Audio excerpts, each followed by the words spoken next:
Hello, and welcome back to Zenin Fanfics. Today we're starting an exciting new series. What if Deku had adapting fox quirk? If you enjoy this video, please like and subscribe for more content. The story we're featuring is written by the Crimson Yinglet on fanfiction.net. You can find all the relevant links in the description, so be sure to check out the author's profile and say hello. Now let's dive into the story. The practical portion of the UA entrance exam has just ended, and everyone was looking at the area where a young boy had just destroyed a giant robot. However, they were not looking because of what he did. They were looking because of how he looked. Look at him. What kind of quirk makes you look like that? One of the examinees asked. I don't know. What are those things attached to him? Are those ribbons? No way, man. They have to be some sort of tentacles. But what kind of tentacles look like that? They're pink and look kind of pretty. What a freak. There's no way they'll let him into UA. I don't know about that. Did you see him in action? There's no way they won't let him into UA. While the examinees were talking amongst themselves about what they were looking at, a young brunette girl with pink cheeks was looking down at the boy they were talking about. Are you okay? She asked. That is when the boy got up and we get a good look at him. He had a strange fox or canine-like appearance, with pale cream-like fur and pink fur at the top of his head and long ears. He also had two bows, one on his neck and one on his left ear, each with two ribbons common from them. The boy's large light blue eyes blinked in surprise as he looked at the ribbons his new form produced. Hello there. My name is Izuku Midoriya, and that's me. The strange pink creature with the ribbons coming from him. But don't worry. Despite my appearance, I am human. I know I look strange, but well, how to explain this? Let's start at the beginning. The scene then zooms out, and we're shown a view of Earth from space. Welcome to my world. It is a world of superpowers where 80% of the population is born with some kind of special ability, or quirk, as we call them. The scene then zooms in on a small boy with green hair and a shocked expression on his face. And that's me when I was 4 years old, back when I still looked human and was given the most devastating news of my life. Sorry, kid, it's not going to happen. A bald man with goggles and a bushy mustache said. This was Dr. Tsubasa, the quirk expert Izuku was seeing. Are you sure, doctor? A woman with long green hair asked. Mom, doing her best to support me, even after this heartbreaking development. Positive, Miss Midoriya. Look here. Tsubasa then showed an x-ray of Izuku's left foot on a light board. See this? He asked as he pointed to the pinky toe. Research has determined that there is a link between quirks and the bones in a person's foot. People who have quirks have only one joint in their pinky toe. Their body has evolved to become more streamlined.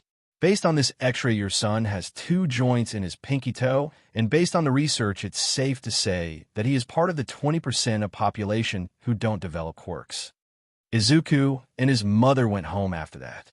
He didn't talk, still having that shocked look on his face. Inko, Izuku's mother, kept on asking if there was a chance he could be wrong, but the doctor said that this method was 100% accurate. Izuku just sat in his room watching videos of All Might, the #1 hero, late into the night, while Inko just watched her son in silence. See, Mom, Izuku said while pointing at the screen. No matter what, he never stops smiling. Even when things are at their worst and it looks impossible, he saves the day. Do you think I can be a hero like him? Inko then hugged her son as she began to cry with him. I'm sorry, Zeku. I wish things were different. No, Mom. That isn't what I needed you to say. Couldn't you see?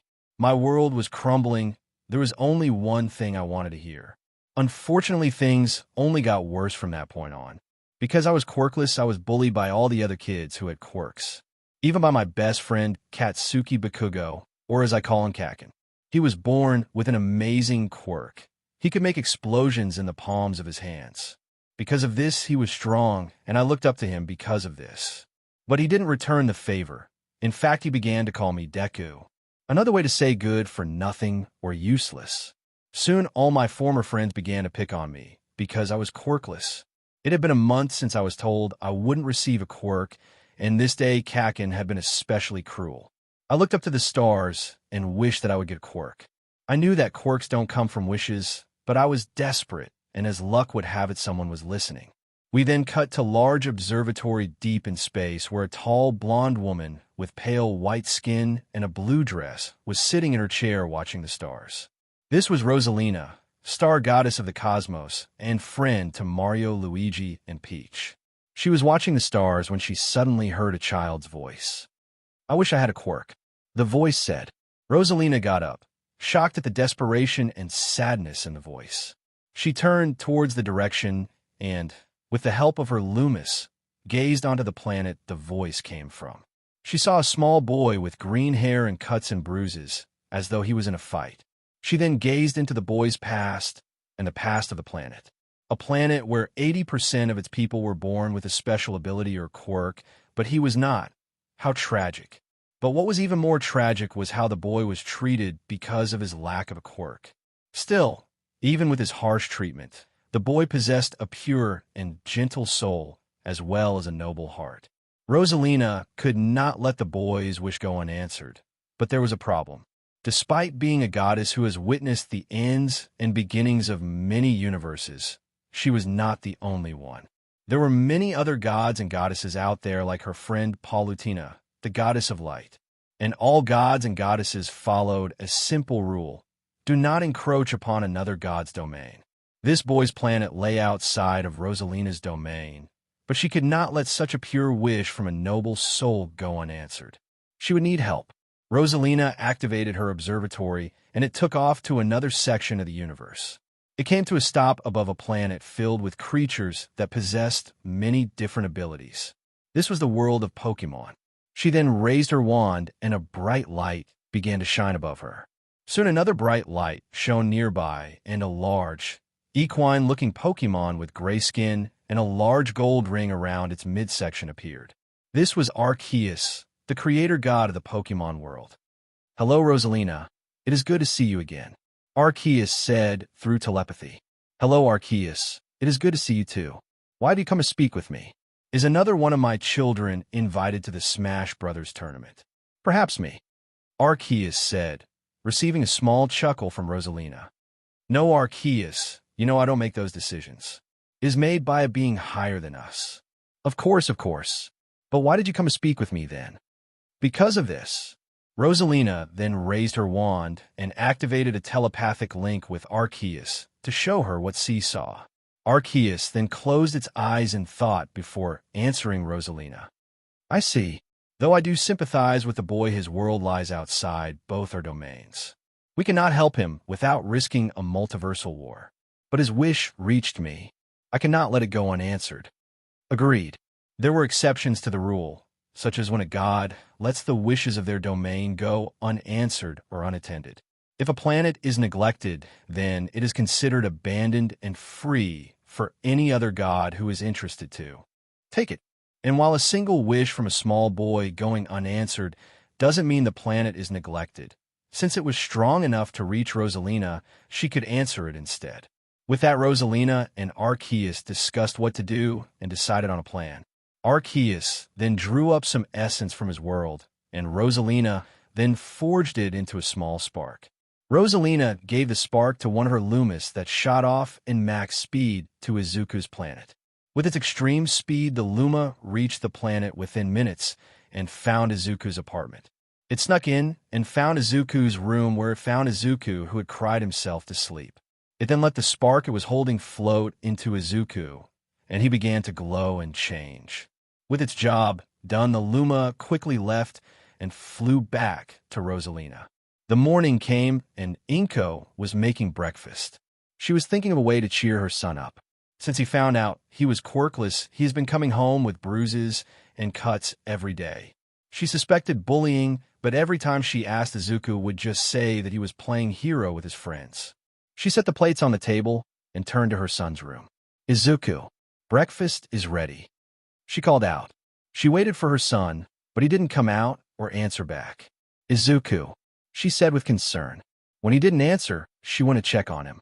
To say she was shocked at what she saw would be an understatement. Instead of her little boy standing in front of the mirror, it was a small fox with green fur. Izuku," she stammered out. "Mom," the fox answered. "Look, I got my quirk."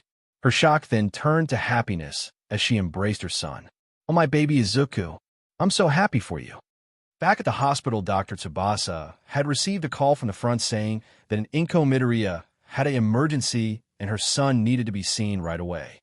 He hated this, parents, or rather anybody finding some reason to distract him from his research so they could give themselves or their loved ones hope that they could still get a quirk. But facts are facts. You do not get a quirk because of hope. No matter a quick reaffirmation that the boy was quirkless and a reprimand for wasting his time, and he would get back to work. Or at least that's what he thought would happen. Imagine his surprise when the quirkless boy from before was now a walking, talking green fox grinning ear to ear at him. "Well, doctor," Inko Midoriya asked, also sporting a similar grin. "I think we need to change the accuracy of the test to 99% accurate." But that's impossible," Tsubasa said in his defense and a try and save face. "The test has never failed before. Anyone who's had a second joint in their pinky toe has been quirkless. Until now," Inko said. Midoriya then held out his new foot paws. "Would you like to check again?" he said while wiggling his 3 toes.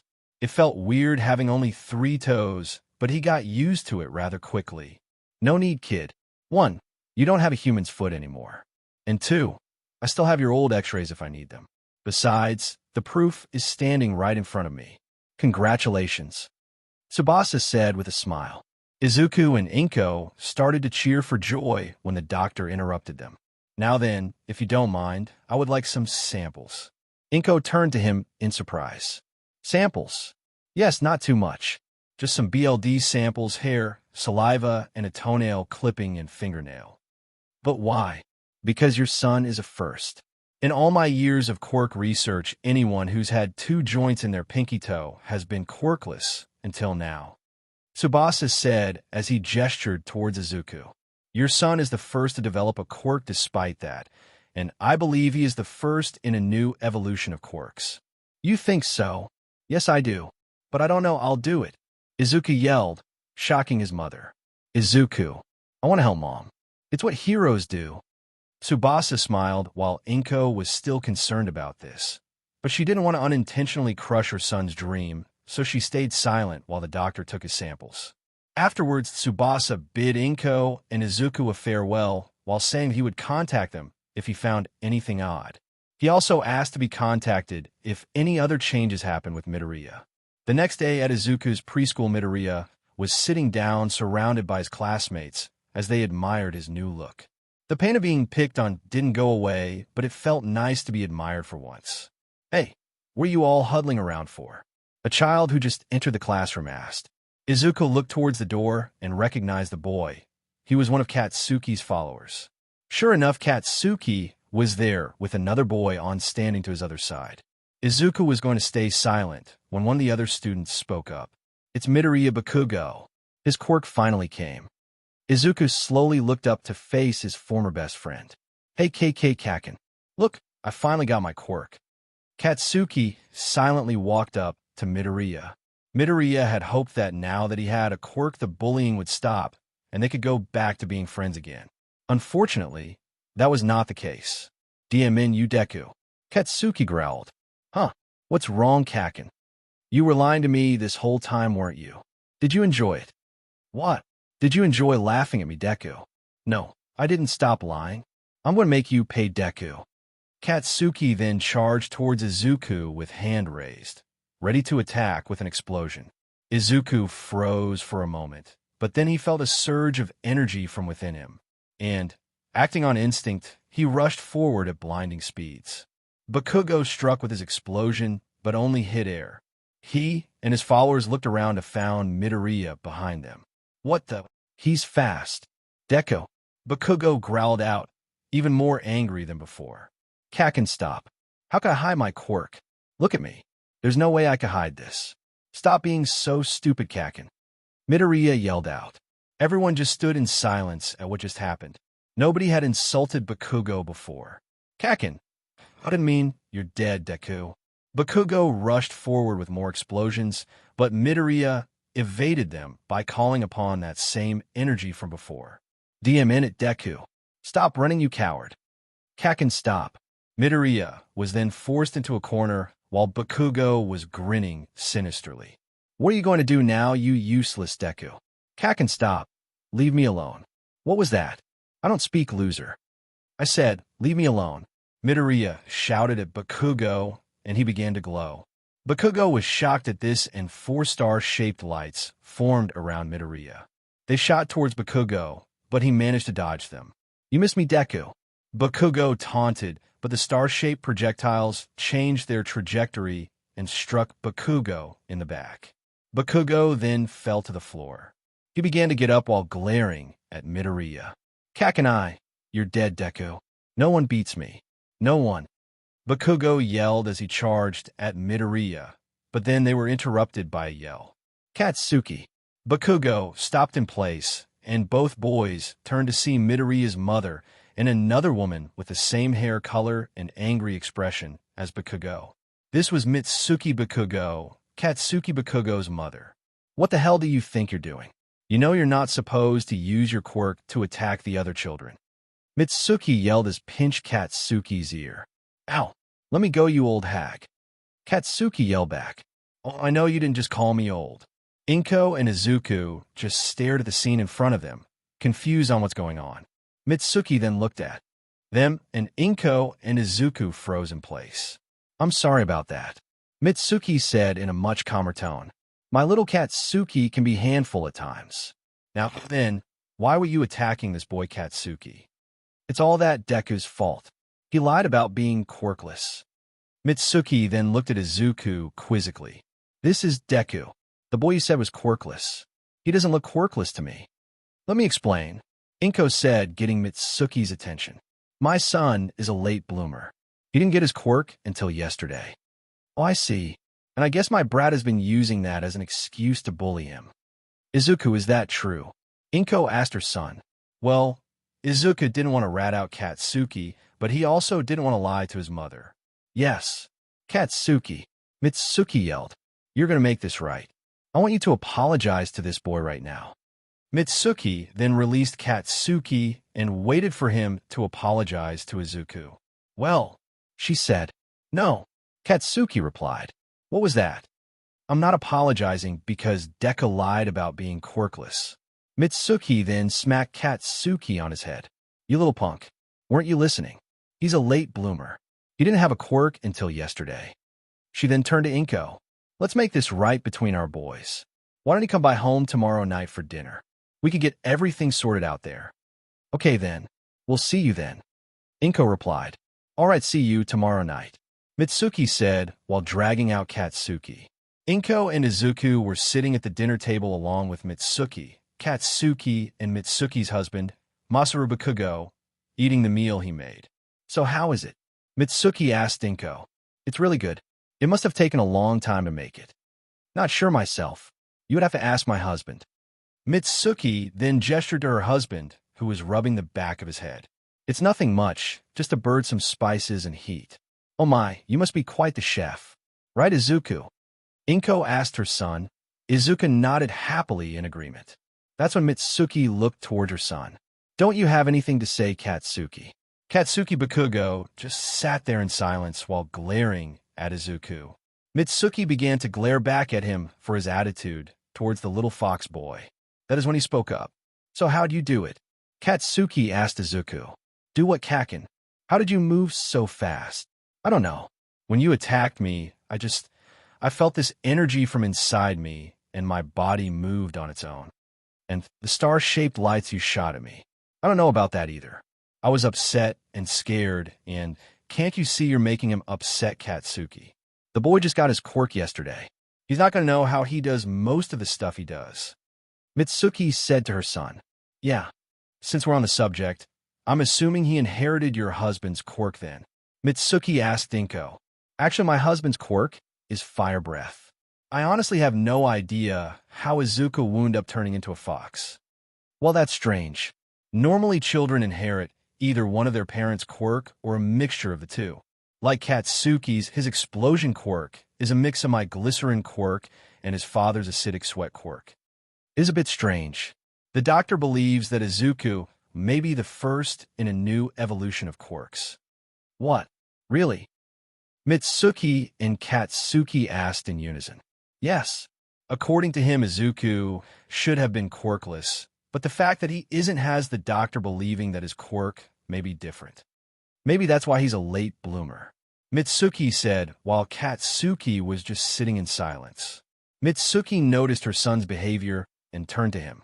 Katsuki, what's wrong? Katsuki then mumbled something that no one heard. What was that? Come on, spit it out already. I'm sorry to Izuku. Katsuki said, louder this time, so everyone could hear. See, now is that so hard?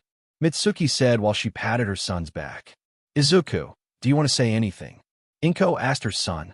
It's okay, Kakin, I forgive you. Good. Now why don't you two finish up your dinner? Yeah, it's getting late. You two can make up more at school tomorrow. Mitsuki said. After that, Kakin's and my friendship started to get better. We went back to being the friends we used to be, and he even helped me in learning about my quirk. But 5 years later, something happened with my quirk that neither me or my mother would have expected. Midoriya, apartment Inko, was making dinner when the door to the apartment opened. Hi, Mom. Izuku greeted his mother as he entered his home. Hi, sweetie. Did you have a good day at school? Yeah, the school is planning a field trip to the new exhibit for All Might. That's great. Do you need me to sign anything for the trip? Yes, let me pull out the permission slip. Izuku then pulled out the permission slip and handed it to his mother. When their hands made contact, they both glowed purple for a few seconds. They were both startled by this, but nothing happened. Shrugging it off, Izuku went to his room to change out of his school uniform, while Inko continued making dinner. Who needs more salt? Inko then grabbed the salt shaker with her quirk. Oh, and some pepper. Inko looked towards the salt shaker to grab it, and saw the pepper shaker also floating towards her. What the? Mom? Inko turned towards her son and was shocked at his new appearance. No longer was he a green fox. Now he had lilac fur, purple eyes, and larger ears. There's also a red jewel in the middle of his forehead and had a forked tail now. Izuku, Inko said in exasperated shock. Mom, I don't know what happened, but look. Izuku then revealed that he was moving the pepper shaker. Is that my quirk? Inko asked. The next day, Inko took Izuku to see Dr. Tsubasa about this development. When Tsubasa saw Izuku, he couldn't stop grinning. How fascinating. And you said this happened after you made physical contact with your mother. Yes, Izuku replied. Amazing. And can I see this new form? Izuku then transformed into his new form. And can I see your new powers? Izuku's began to glow, and he lifted a small jar on the counter. Amazing. Doctor, Inko said, getting his attention. We were hoping you can explain to us what is happening with my son. Right. Well, first we need to collect more samples, but first. Tsubasa then pulled out a machine. If you would miss Inko. Inko then put on a wrist wrap that was attached to the machine. Now if you can use your quirk. Inko then used her quirk, and the machine made some recordings. Good. Now you young Izuku. Izuku then put on the wrist strap and moved the same jar with his new psychic powers. After the machine finished the recordings, Tsubasa took off the wrist strap and examined the results of the test. Tsubasa couldn't stop himself from grinning at the results. Doctor, Inko said, getting his attention. Oh yes, sorry about that. But these results are truly astounding. So, I'll still need samples, but let me show you what this machine recorded. Tsubasa then turned the monitor around. Okay, this chart is Inko's. Tsubasa pointed to a chart showing a line going up. And this is Izuku's. Tsubasa then pushed a button and revealed another chart next to Inko's for comparison. Inko and Izuku were shocked at the fact that Izuku's chart showed much higher numbers than his mother's. I don't understand. Izuku said. Well, let me explain. Your mother's chart is the normal numbers for someone with a psychic quirk. Your numbers, Izuku, are much higher. In fact, I've never seen numbers so high. You may have the strongest psychic quirk in history. Izuku then began to smile, and Inko was hugging her son. However, Tsubasa said, getting Inko's and Izuku's attention. Therein lies the problem. The psychic powers are so strong that your body shouldn't be able to handle it. You should be suffering some serious side effects. Migraines, body deformation, some brain tumors, etc., but you're not. Your body has adapted to the immense power of your quirk. This could be a massive breakthrough in the research of quirks. How, Doctor? Inko asked. Let me ask, have you heard of the quirk singularity doomsday theory? No. Have you, Izuku? Izuku shook his head before turning to Dr. Tsubasa. Well, the theory states that quirks would keep evolving with each new generation, growing stronger and stronger, until they eventually become too strong for the human body to control. By all intents and purposes, Izuku's quirk should be too strong for his body, but the body is adapting to it. You could become the key to preventing more cases like Toya. Who's Toya? Izuku asked. That is when Tsubasa's face turned serious and solemn. Do you know of the Sakoto blaze? Yeah, they said that the flames were so hot that it took hours to calm down, even with pro heroes and the fire department helping. Izuku answered. Good. Now tell me, do you two know the hero Endeavor? Of course. He's the number 2 hero, second only to All Might. Izuku eagerly answered. Correct. And do you know how long do his fights last? Not long at all. In fact, he holds the record for fastest fight ended, even surpassing All Might's record. Correct. And that's because he has to. If Endeavor uses his quirk for extended periods of time, he risks overheating and damaging himself. This problem was even worse with his son, Toya Todoroki. Tsubasa then opened up a folder and pulled out 2 photos. This is young Toya when he first discovered his quirk. Tsubasa then held up a photo showing a young boy with red hair. And this is young Toya 1 year later. Tsubasa then showed a photo of the same boy, but with white streaks in his hair and numerous burns on his body. Young Toya's body could not handle the power of his quirk. He was blessed with even more firepower than Endeavor. Well, blessed, maybe the wrong word for it. It would be more appropriate to say cursed. Inko and Izuku stood in silence at this as Tsubasa continued with his story. I saw Toya a number of times due to the numerous times he damaged himself with his quirk. I was asked every time if there was anything that could be done about it. I told them the same thing every time, that he has to stop. You mean, yes, young Izuku, I told him to give up on his dream. Some of us aren't meant to be heroes because of the body we were born with. In fact, there are many who are born with quirks that bring more harm than good. That was young Toya's fate, but that didn't stop him. No doubt he thought if he trained hard enough, he could control his quirk and the damage it did to his body. The Sakoto Peaks was a popular training ground for him, and, well, you know the rest. But you, young Izuku, you could be the key to solving this issue. Why him? Inko asked with concern. Why can't the other quirk experts do anything? Because most of them dismiss the quirk singularity theory. They call it nonsense. But if they took it more seriously, perhaps young Toya would be alive today. Tsubasa yelled as he slammed his fist onto the desk in anger. Izuku and Inko were both shocked at his sudden outburst. Sorry, it angers me when my fellow experts dismiss the theory when the proof is staring at them in the face. They say that it's unsubstantiated, that it's only a small percentage of people who have uncontrollable quirks. But wasn't it the like with quirks as well? In the beginning, only a small percentage of people possessed quirks. Now 80% of the population have quirks. Izuku and Inko looked and nodded to each other in understanding before turning back to Tsubasa. But still, why Izuku? Inko asked. It's because of his adaptable body. He could prevent the quirk singularity theory from happening. But it's okay, Mom. I want to help others, and if I can do so like this, then I will. Izuku said. But it's okay, Miss Inko. I'll only take some BLD samples and hair. The same as before. Tsubasa said to Inko. Okay then. After taking all the samples he needed to Izuku, and Inko left. Goodbye, Izuku. We will be expecting great things from you. Tsubasa said while Inko and Izuku left his office.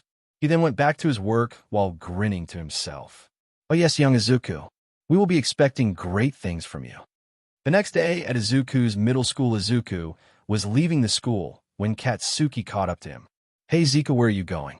You left the class like but was on fire. Bakugo had begun to call Midoriya Zeku, a combination of Zenko, Good Fox, and Deku, as a fun nickname. Oh hey Kakin, I'm heading to the library downtown. Huh, why?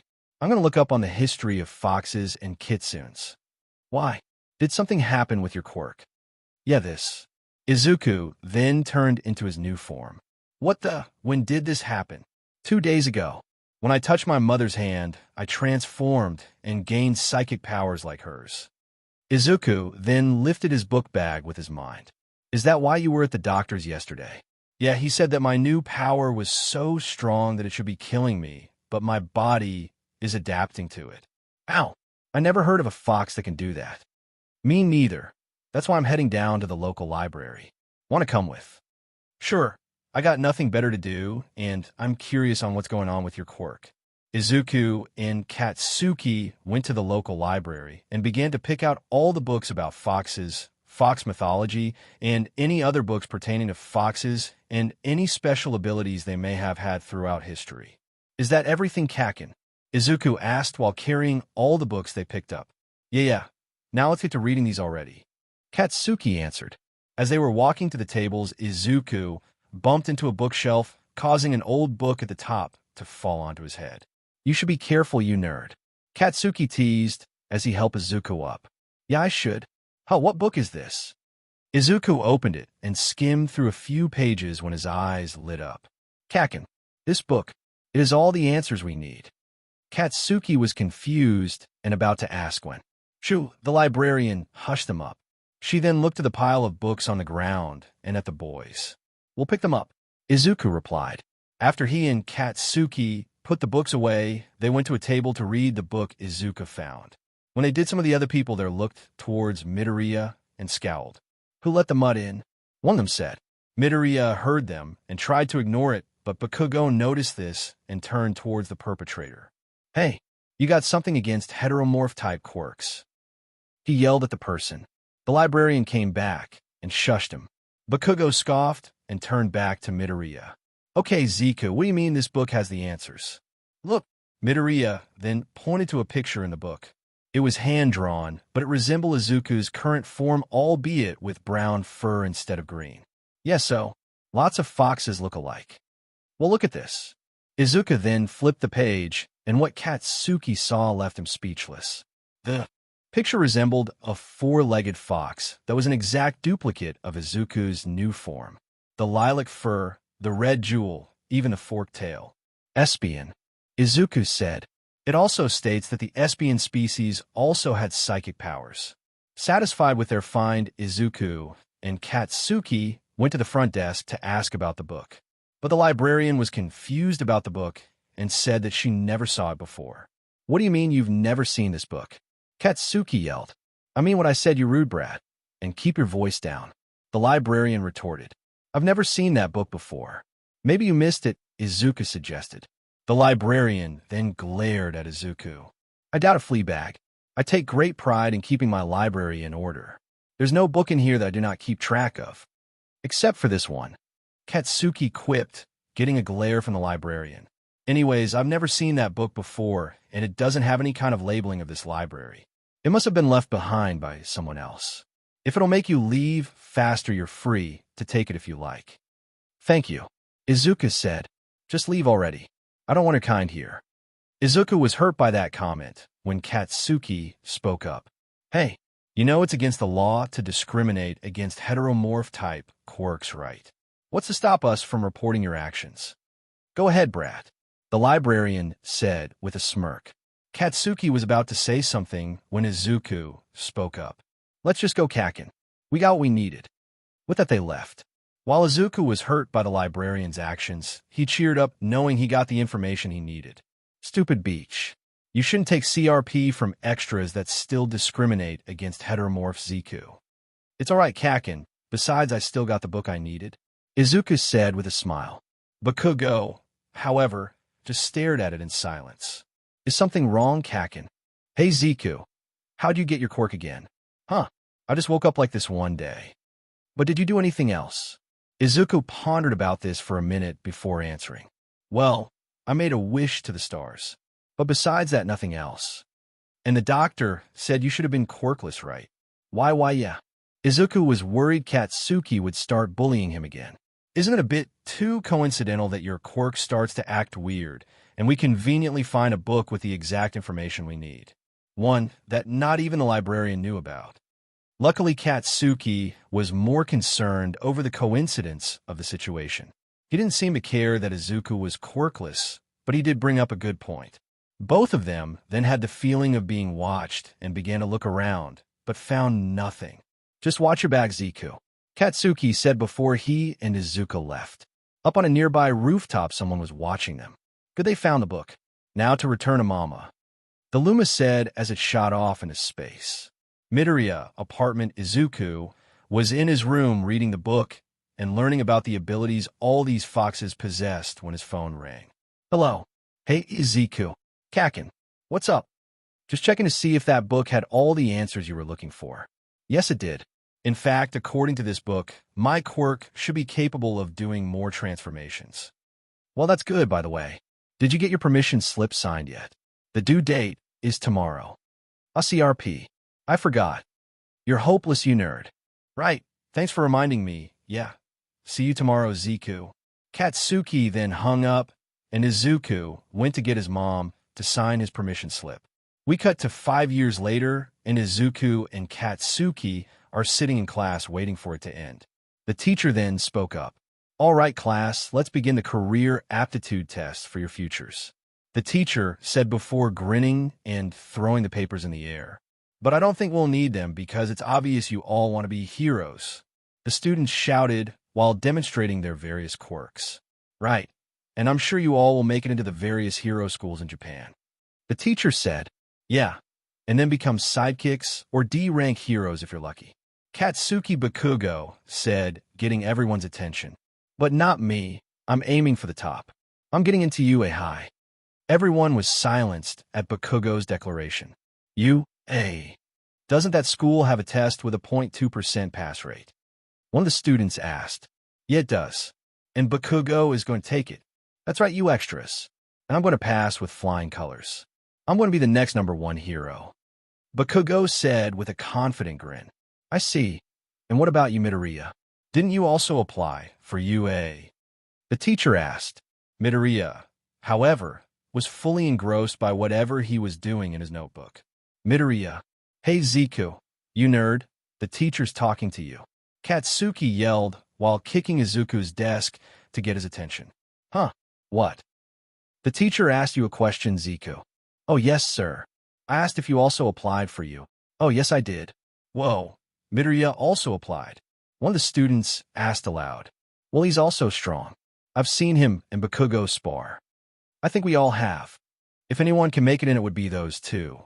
After class, Midoriya was walking down the halls when Bakugo walked up to him. Hey, Zeku, what were you so focused on earlier? Oh, hey, Kakin. Just my hero costume.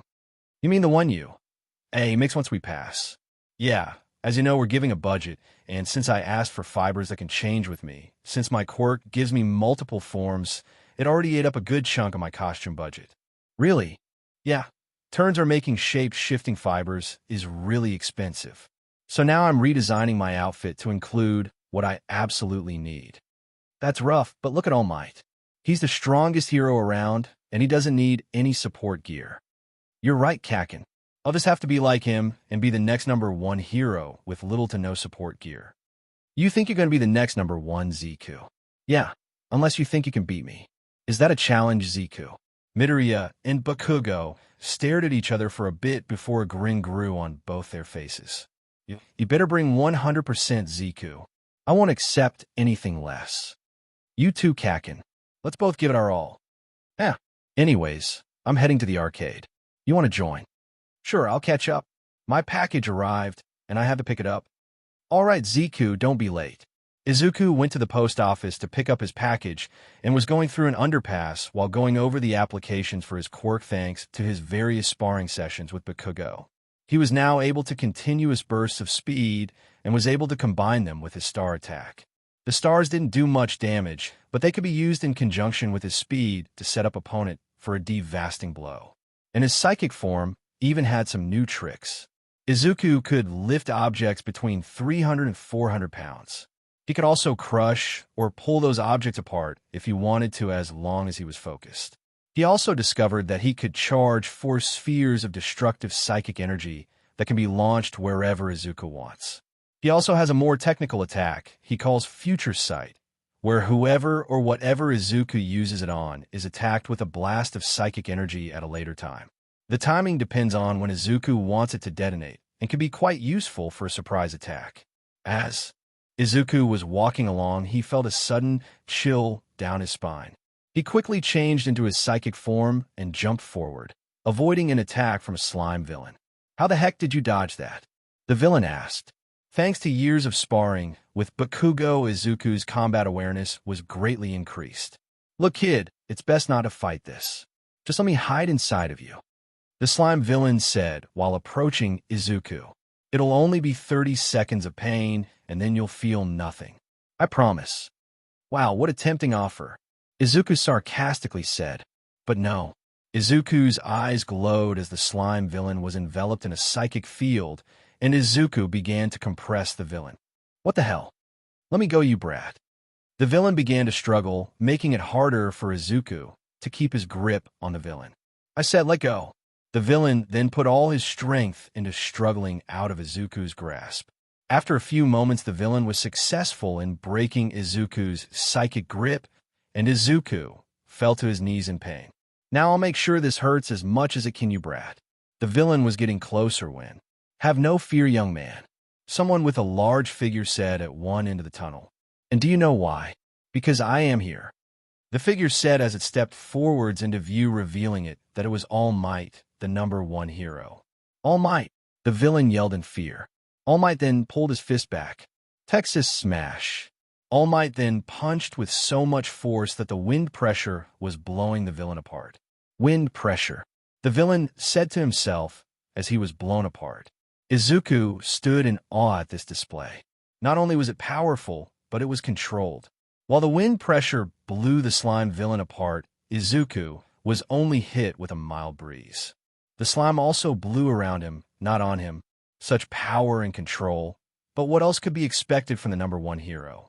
Izuku blinked, and in that moment All Might had gathered the scattered pieces of the villain into a bottle. The hero then turned to Izuku. "Hello, young man. Thanks for the assistance. This villain managed to escape me by crawling into the sewer system. A rookie mistake on my part, but you managed to hold him long enough for me to catch up. Good work," All Might said while giving a thumbs up. Izuku just stood there in awe. The #1 hero was standing right in front of him and complimenting his abilities. Izuku couldn't stop himself from going into fanboy mode. "Oh, it's FF fine, All Might. Why you arrived just in the nick of time, like always," Izuku stammered out. All Might was confused by the boy's behavior. "Why are you talking like that, young man? Were you hurt during your skirmish with the villain?" And no, it's just him such a big fan of year sanded such an honor to meet you win personal might," Izuku blurted out. Izuku stood there, embarrassed by what he had just done, but All Might just laughed. "It's okay, young man. Wouldn't be the first fan I met that was nervous to speak to me. But have no fear, I am very approachable." Izuku was relieved at All Might's reassurance. "Now I am curious about your quirk, young man. Do you mind telling me what it is?" "Oh, not All Might. It's called Evolving Fox. My quirk gives me a fox body with strange powers, and if I make physical contact with people with certain quirks, my quirk evolves and adapts to whatever new powers I obtained." "Amazing. Have you already evolved your quirk?" "Yes. This form I have right now, I got when I touched my mother's hand. She has a psychic-type quirk that allows her to pick up small objects with her mind." "Ah, that's quite the quirk you have there, young man." "Yes, but do you think I can become a hero? People give me weird looks because of how I look and my transformation." All Might held back a scowl as to not frighten the boy. Despite quirks being accepted worldwide, there was still a prejudice against heteromorphs. While not as big a problem in the city, due to the fact that the news and pro-heroes would be all over it in seconds, in the countryside, it was a different story. All Might hated this misplaced prejudice. Someone shouldn't be scorned because they were born different. "Tell me, young man, do you want to be a hero?" "Yes, sir." "Then that is all that matters. A quirk does not make someone hero or a villain. It is a person's actions that make them who they are. As long as you have the determination and longing to become a hero, you can become one." and I see great potential in you, young man. Thank you, All Might, Izuku said with tears in his eyes. Good, now if you'll excuse me, I must deliver this villain to the police. Wait, All Might, do you think you could sign this for me? Izuku held out his hero notebook. Haha, of course. All Might signed Izuku's notebook and handed it back to him. Now I must be off. Remember what I said, young man. It's not what you were born with, but what you do with it that matters. All Might jumped away after that while Izuku was awestruck. After landing on a nearby rooftop, steam began to rise from All Might, and he shrunk down into a skeletal form. He then began to cough violently. DM in it. My time is growing shorter day after day. Soon I won't be able to be a hero anymore. I need to find a successor soon. The world needs a pillar of justice, a light to keep away the darkness and give the people hope. That young man seemed to have a noble heart, and his quirk combined with one for all would be extremely powerful. But I mustn't be hasty. I need to see Mirio first to see if he is worthy and willing to be my successor.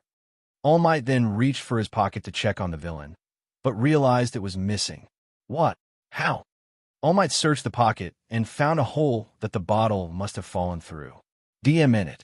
I can't believe I made another mistake and let the villain get away again. This is not good. My limit has been reached, and, while small time, that villain's quirk makes him a tricky opponent to deal with. I hope that other heroes are able to stop him before he causes too much damage. Back on the ground, the bottle smashes into the ground and releases the slime villain. Free. Must be my lucky day, the villain said, but I need to find some place to hide soon. If only that brat hadn't fought back. The slime villain slithered down an alleyway to find a place to hide. Meanwhile, with Izuku. What? You were attacked by some slime villain. I heard about being unlucky, Zeku, but that's really going beyond. Bakugo said while he and Midoriya, in his green fox form, were walking down an alley. Yeah, but it wasn't all bad. I got to meet All Might, and he even signed my notebook. Izuku held out his notebook for Bakugo to see. A silver lining, huh? You should have seen All Might Kaken. He was amazing. He completely destroyed the villain with just the air pressure from his punch. What did you expect? He's All Might. He's the strongest hero in the world for now at least. Bakugo and Midoriya were walking down an alleyway when a shiver went up their spines. Instinctively, they jumped forwards and avoided a slime tentacle attacking them. What the hell is up with you kids? Are you born eyes in the backs of your heads? The slime villain said. It's you, Midoriya shouted as he transformed into his Espion form. This is the villain who attacked you. Talk about lame. Bakugo taunted. What was that, you brat? The slime villain then lunged at the boys. They jumped away, but they landed in the street, surrounded by civilians. What the hell? What's going on? The civilians were confused. Midoriya then turned to them and yelled, It's a villain attack. Run. Luckily, the civilians had the sense to run away from the villain attack. Since he was after Bakugo and Midoriya, they stayed behind to keep the villain distracted. DM in, brats. Hold still. You're right. Like we would listen to some weak, but villain like you. Bakugo then launched himself at the sludge villain and released some explosions into him. But they didn't have enough power to blow the villain away. Come here. The villain attempted to grab Bakugo, but Midoriya pulled him away with his psychic powers. You okay, Kaken? Midoriya asked. I'm on my guard down, thanks. Midoriya then looked towards the villain and attempted to grab him like before. The sludge villain saw this and split into multiple pieces. Midoriya grabbed a few, but the remaining pieces formed together and attacked him. Watch out. Bakugo yelled as he pulled Midoriya away.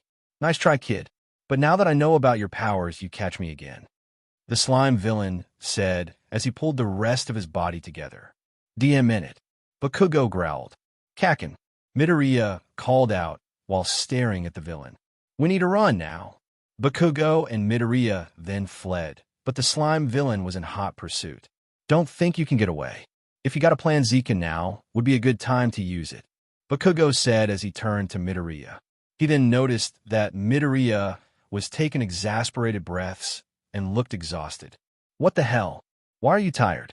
Just wait for it, Midoriya said, as they got closer to the police and the slime villain was about to grab them. But suddenly he was being blasted by a force he couldn't see. What the? What's happening? The villain screamed. That attack, it's your future sight. Bakugo said to Midoriya, now understanding why his friend was so tired. Yeah, I unleashed everything I had on him. Let's hope it keeps him down. As Bakugo let Midoriya lean on him, the slime villain reformed and attacked them. You DM brats. Bakugo and Midoriya closed their eyes expecting the worst, but nothing happened. When they opened their eyes, they saw All Might holding off the villain. All Might! Bakugo and Midoriya shouted. My apologies, young man. It looks like you had a cover for me once again. But worry not, for I am here. Detroit Smash. All Might then punched the villain so hard that not only had he dispersed the slime, he changed the weather. As the slime villain was gathered up and placed into a sealed containment unit to be transported to prison, reporters surrounded All Might and began to ask him many questions. Meanwhile, Bakugo and Midoriya were being looked over by paramedics, as well as being scolded by the heroes. What the hell were you doing? Death Arms, a pro hero with super strength, asked. Why did you stay and fight? You should have ran with the other civilians. But we were being chased. The villain could have been handled by us if two over-eager teens weren't in the way. Kamui Woods, a hero with tree limbs, interrupted Midoriya. Shut up, you DMN extras. Bakugo shouted, getting everyone's attention. If you let him finish, Zeku would tell you that the villain was after us. If we ran with everyone, we'd be putting all of their lives in danger. A lie to cover up your actions. Death Arm said. Bakugo was about to yell back at him when. They're not lying. All Might, everyone said, as the number one hero entered into the conversation. How can you be sure, All Might? Kamui asked. Because I caught this villain before, when he attacked the fox lad earlier. Now the fact that he escaped is my fault, one I take full responsibility for. But the villain was clearly after these two. As such, this is a case of self-defense. And thanks to the heroic actions from these two, there were no casualties. Kamui and Death Arms then looked at each other before looking back to Bakugo and Midoriya. Well, if All Might is covering for you, then you must be telling the truth. Kamui said to them. While Midoriya was glad they weren't getting scolded, Kamui's words only infuriated Bakugo even more. After being let go, Bakugo skulked off away from the crowd, while Midoriya went around shaking all the heroes' hands. Later, when Bakugo and Midoriya were walking home, Midoriya had an extremely excited look, and Bakugo knew why. So Zeku, what forms did you unlock? How did you know Kakin? Come on, Zeku, do you think I'm stupid? I was there when you read your book. Plus, you have a terrible poker face. I wanted to surprise you with the exams, but since you know already. Midoriya then transformed into a fox-like creature of a light green color. He also had a leaf growing out of his forehead, and his tail and ears had taken a leaf-like appearance. I got this from Kamui Woods. It's called Leafeon. Midoriya explained. So, I'm guessing your powers are plant-based then. Yep. Vines started to grow out of Midoriya's wrist. Now I have these vines to grab or attack from a distance. Not bad. Did you get any others? Midoriya smiled and transformed into a light blue aquatic-looking fox. I got this for Backdraft. It's an aquatic fox called Vaporeon. Nice, but it won't be enough. I'm still going to be the next number one. Doesn't mean I'll stop trying, Kakin. I'm giving my all. You better, Zeku. As Bakugo and Midoriya continued their conversation, someone was watching them from the shadows. Those boys have such potential. Still, I shouldn't rush to decisions, but they would both be good candidates for One for All. Perhaps I'll talk to them about it tomorrow. It was All Might in his skinny form, and he had followed them as he saw their potential and considered them both for his successor. Midoriya and Bakugo were walking home after school. Just 10 more months until the UA entrance exam. Then we'll show all those extras what real heroes look like. Bakugo said with a grin. Right, I think we should start training soon.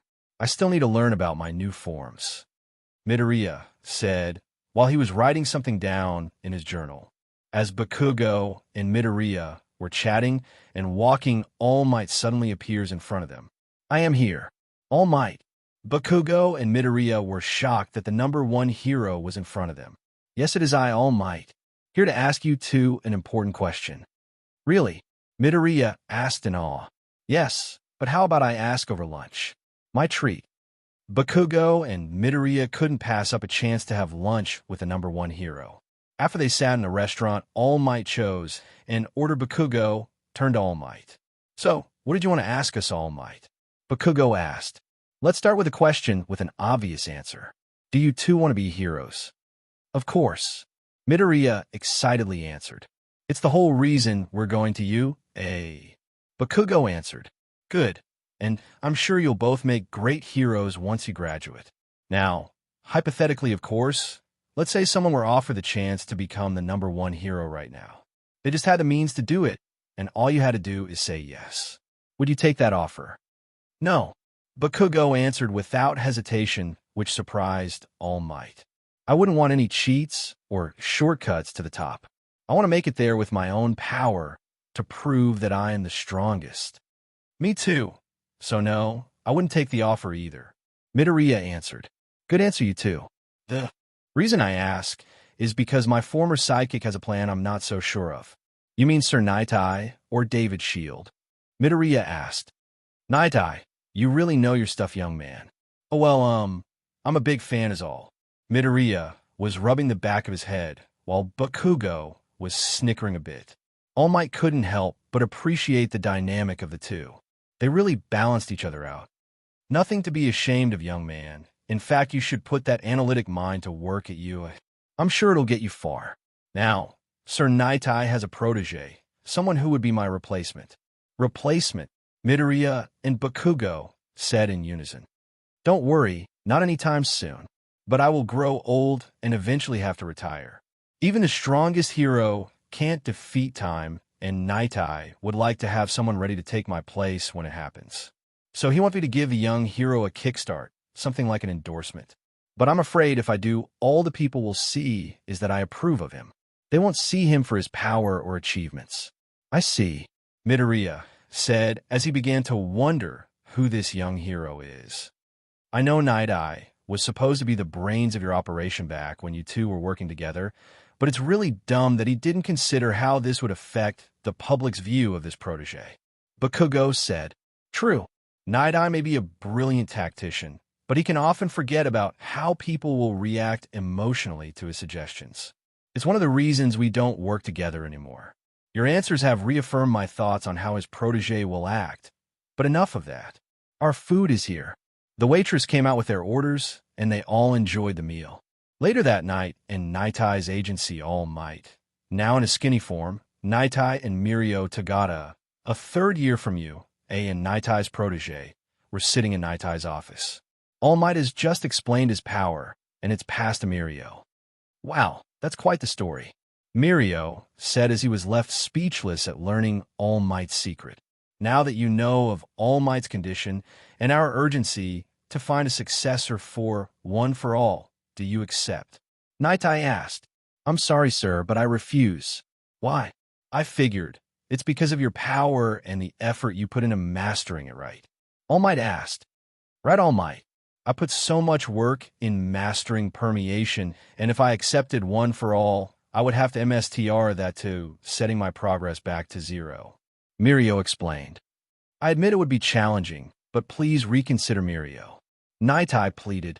I'm sorry, sir. While I'm honored you and All Might chose me, I just can't throw away all my hard work. It's all right, All Might said while getting up. Thank you for your time, young Togata.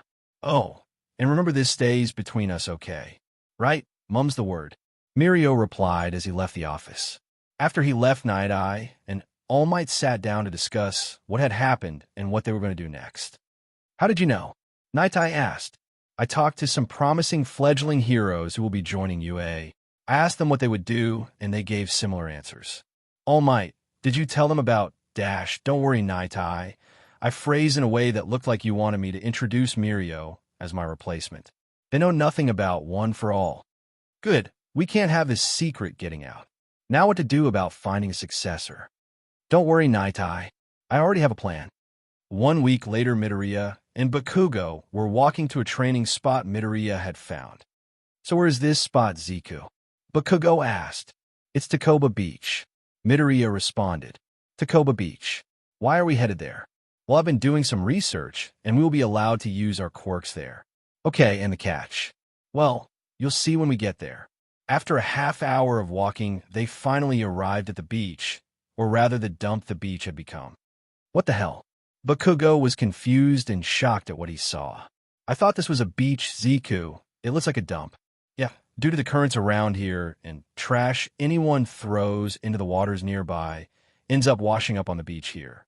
The city hasn't done anything about it and has even granted limited quirk usage at this area if it's used to help clean up. And that's your training. Cleaning up this dump.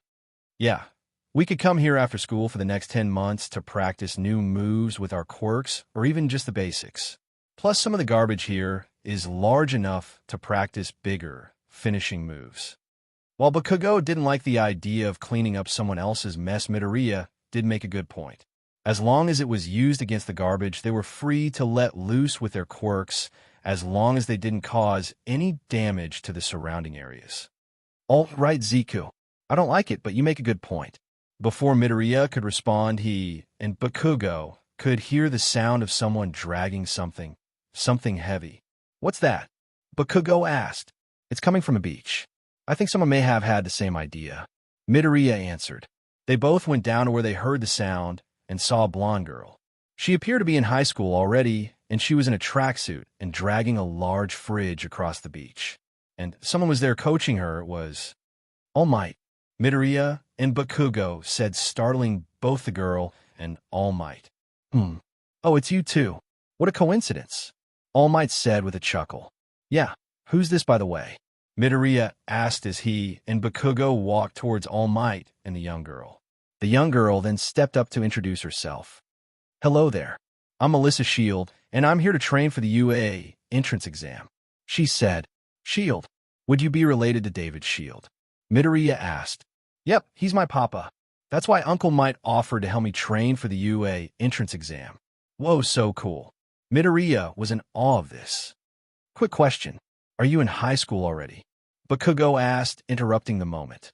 Because you look older than a junior high student. Kakin. Midoriya was shocked by Bakugo's rude comment. But Melissa just laughed it off. No, it's all right. He's correct. I'm actually a second year at Island support course. But last week my quirk finally developed, and through Uncle Might's recommendation, it was decided that I would transfer into the hero course at UA. Amazing. So if you don't mind, what is your quirk? Midoriya asked with a notebook and a pencil ready. Where the hell do you keep those, Zeku? Bakugo said to himself, confused as how his friend always had a notebook ready. Well, how to explain? It's called energy storage and amplification, but I'm thinking of just shortening it to superpower.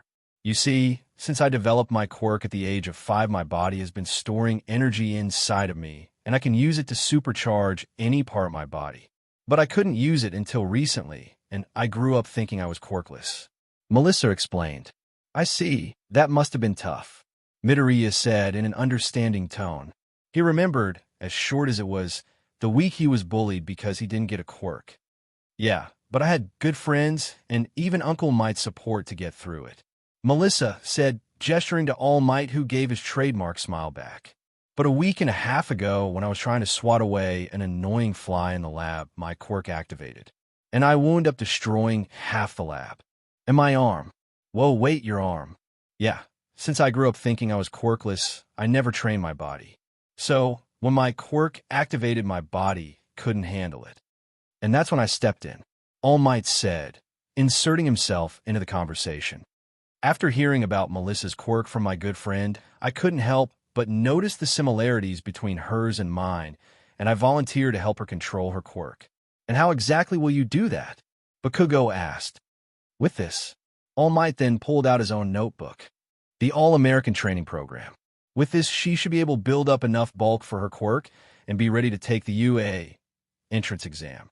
How about that? Me and Kakin were also going to use this beach to train since it allows quirk usage to clean up the trash. Midoriya said. Ha. Well, great minds think alike. Since you two will be training here, do you mind helping out Melissa? After all, training goes much better with friends. Of course, All Might. I don't mind, but don't expect me to go easy on you just because you barely got your quirk. Bakugo and Midoriya were excited to join Melissa and All Might. All Might was relieved. He wasn't sure about the two boys joining in, but they could increase Melissa's progress. And so for the next 10 months, Bakugo, Midoriya, and Melissa all trained at the beach. Of course, the boys were curious about her quirk, but Melissa was able to avoid showing them until she felt ready. Melissa was quite impressed by Midoriya's analytical skills. The Green Fox boy was great at observing someone's abilities and coming up with all the things they can do with it. What impressed her just as much was the boy's quirk. When he said his quirk was Adaptable Fox, she was confused. But after showing her his different forms and explaining that he can get new ones by coming into contact with people with the correct quirks, she was amazed by it. She had never heard of a quirk this versatile before. Throughout the training, Midoriya showed her his different forms and showed the benefits of each one.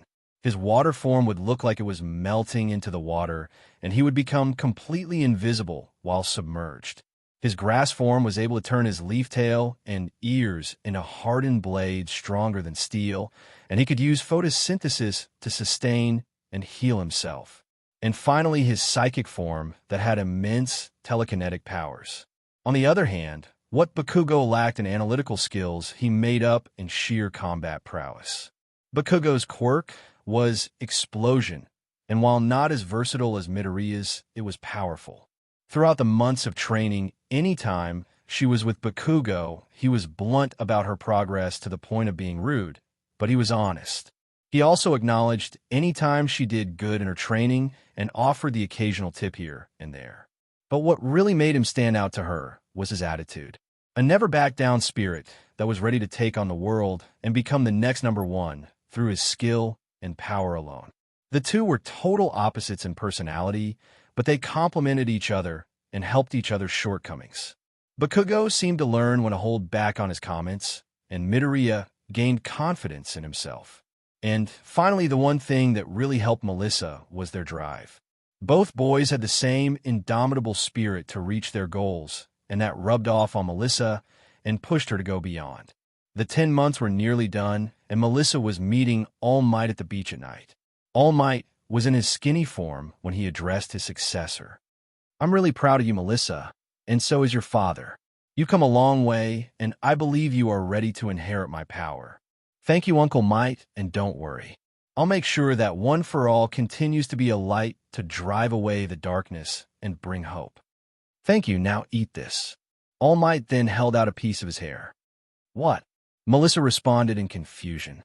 "To inherit my quirk, you have to consume my DNA. You could try drinking my BLD, or no. This is fine." Melissa then took the hair and tried to swallow it. "Here." All Might handed her a bottle of water to help her swallow. She took it readily and drank it to help the hair go down. "Now, it'll need to digest before you can use the power or One for All. It'll be ready by tomorrow. With a week until the entrance exams, hopefully young Midoriya and young Bakugo could help you in getting used to the quirk." "Okay, I think I need to lie down," Melissa said, still grossed out that she swallowed her uncle's hair. "See you tomorrow, Uncle Might." Melissa then left to her apartment nearby, while All Might stared out into the ocean. "I truly hope you'll be ready for this responsibility, Melissa. The road ahead will not be an easy one, but luckily you are not alone. You have friends like young Bakugo and young Midoriya to help you along the way." Midoriya and Bakugo have just come out of school and are heading towards the beach after changing out of their school uniforms. When they arrive, they see Melissa and All Might, in his buff form, already there. "There you are. Before we begin, look around." All Might gestured to the beach that was now clean and free of trash. "The beach is now pristine and appealing again, thanks to your hard work, kids. Now, in days most heroes are all about flashiness and capturing villains, but taking care of your community is also a big part of being a hero. So take heart that you have taken your first step on the road to being heroes. Good job." All Might then flashed a smile and shot a thumbs up at Midoriya, Bakugo, and Melissa. Melissa giggled a bit, while Midoriya was giddy with excitement that the number one hero was praising him. Bakugo had a confident grin on his face at this. "Now then, with the exams only a week away, I suggest we practice on using our quirks in a practical situation." But All Might, With the beach now clean, are we allowed to use our quirks like this? Midoriya asked. Good observation, young Midoriya, but fear not. Behold. All Might pulled out some papers. Official quirk use documents, signed by UA. You kids will be allowed to use your quirks as long as I'm supervising. All right then. So how do we start? Bakugo asked, eager to start today's training. Since you two have gotten used to your quirks since childhood, I suggest we start with Melissa. Ladies first, after all. Bakugo and Midoriya nodded at the suggestion and made room for Melissa. Melissa began to charge one for all into her arms. Okay, I think I got it. Melissa was smiling at her achievement, but soon she grimaced with pain. Even with all the work I put in, just charging on my quirk is straining my arm. I see. Midoriya then changed into his Espion form. Melissa, can you charge up again? Into the other arm if you want. Okay, but why did you change into that form? This one increases my critical thinking skills. Melissa nodded and began to charge up again. After observing Midoriya nodded in understanding. Okay, I see the problem now. You're putting all of the power into your arms. Now I know you've been working out these past months, but your body is not ready for 100% yet. Instead, try smaller percentages. I see. You're right, Zeku, thanks. You're welcome. Did you just call me Zeku? Yeah, we're friends, right? I can't call you by your nickname. What? I mean, yes, of course you can. Midoriya was blushing and beginning to stumble over his words. Bakugo couldn't help but chuckle at his friend's nervousness around girls. Okay then. Melissa started to charge up. 1%, 5%, till Melissa kept on going. 15%, I think that's it. I can use 15% without hurting myself. Good work, Melissa. And you too, young Midoriya. Great observations. All Might said with a smile. Thanks, All Might. Now what do we do next? Bakugo asked.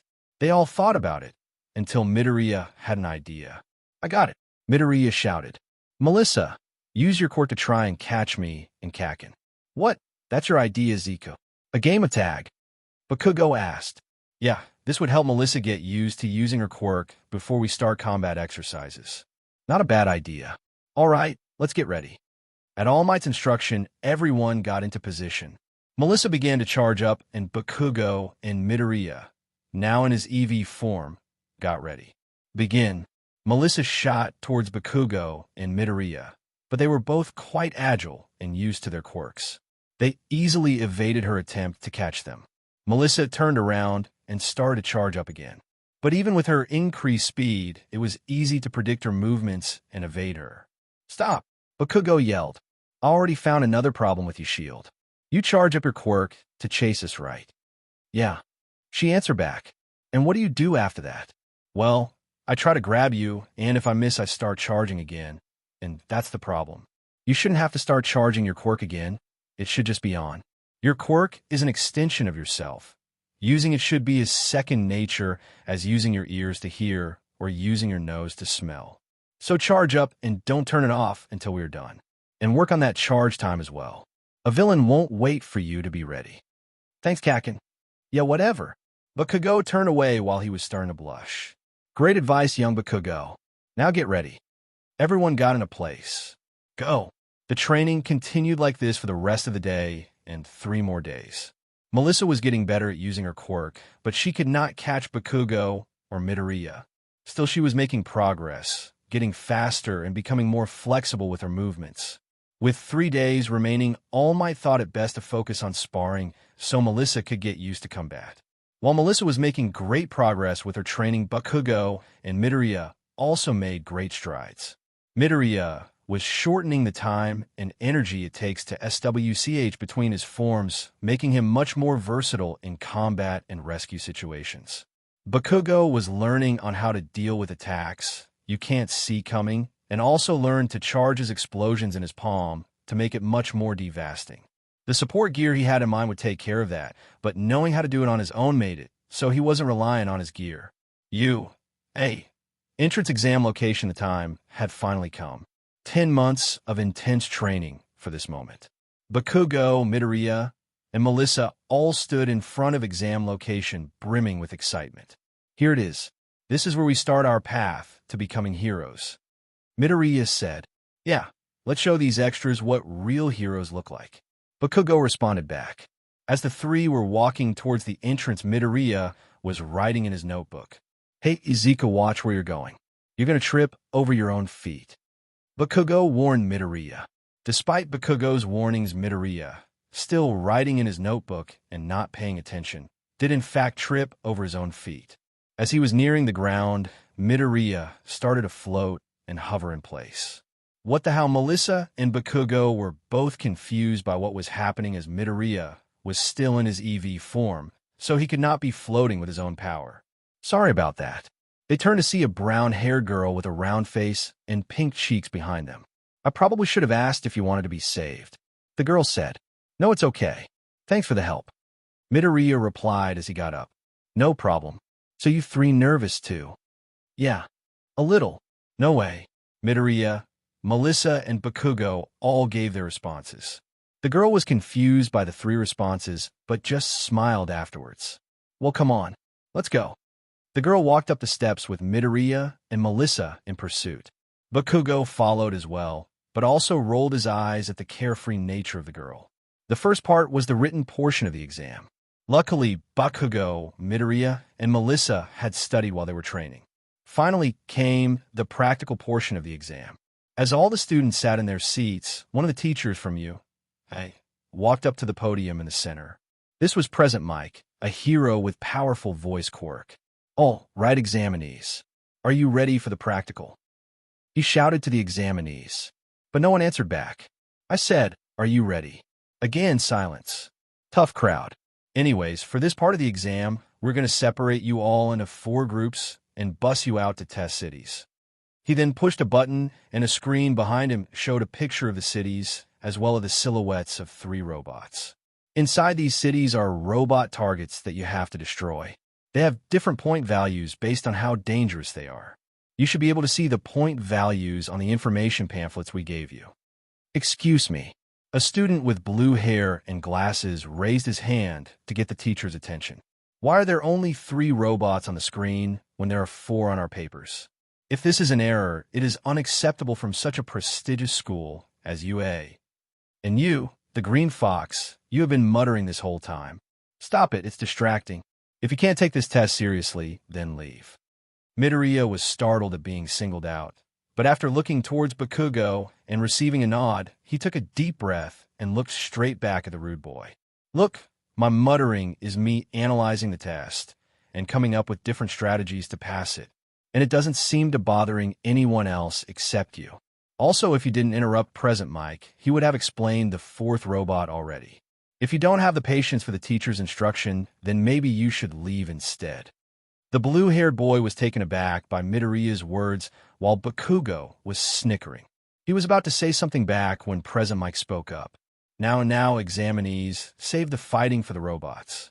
And as for examinee 7711's question, the 4th robot is an obstacle. It is worth 0 points, best just to ignore it. Thank you. The boy then sat down, and Present Mike explained the rest of the rules. Now then, while we are allowing you to use your quirks, make sure you use them on the robots and not your fellow examinees. Any aggressive action taken against a fellow student will result in immediate disqualification.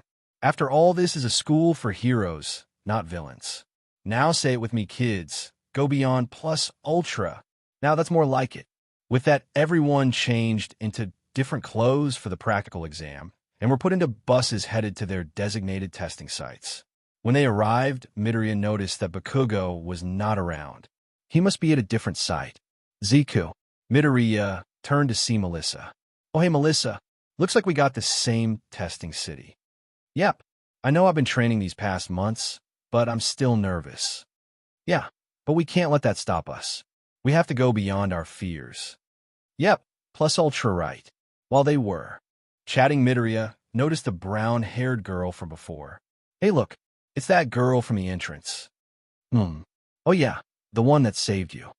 Melissa said, making Midoriya droop his ears in embarrassment. Yeah, she seems nervous about this. Maybe I should go talk to her. Oh, already putting the moves on the girl. No, I just want to give her some encouragement, is all. I'm just teasing Zeku. Go on then. With Melissa's encouragement, Midoriya went to speak with the brunette. but someone stopped him.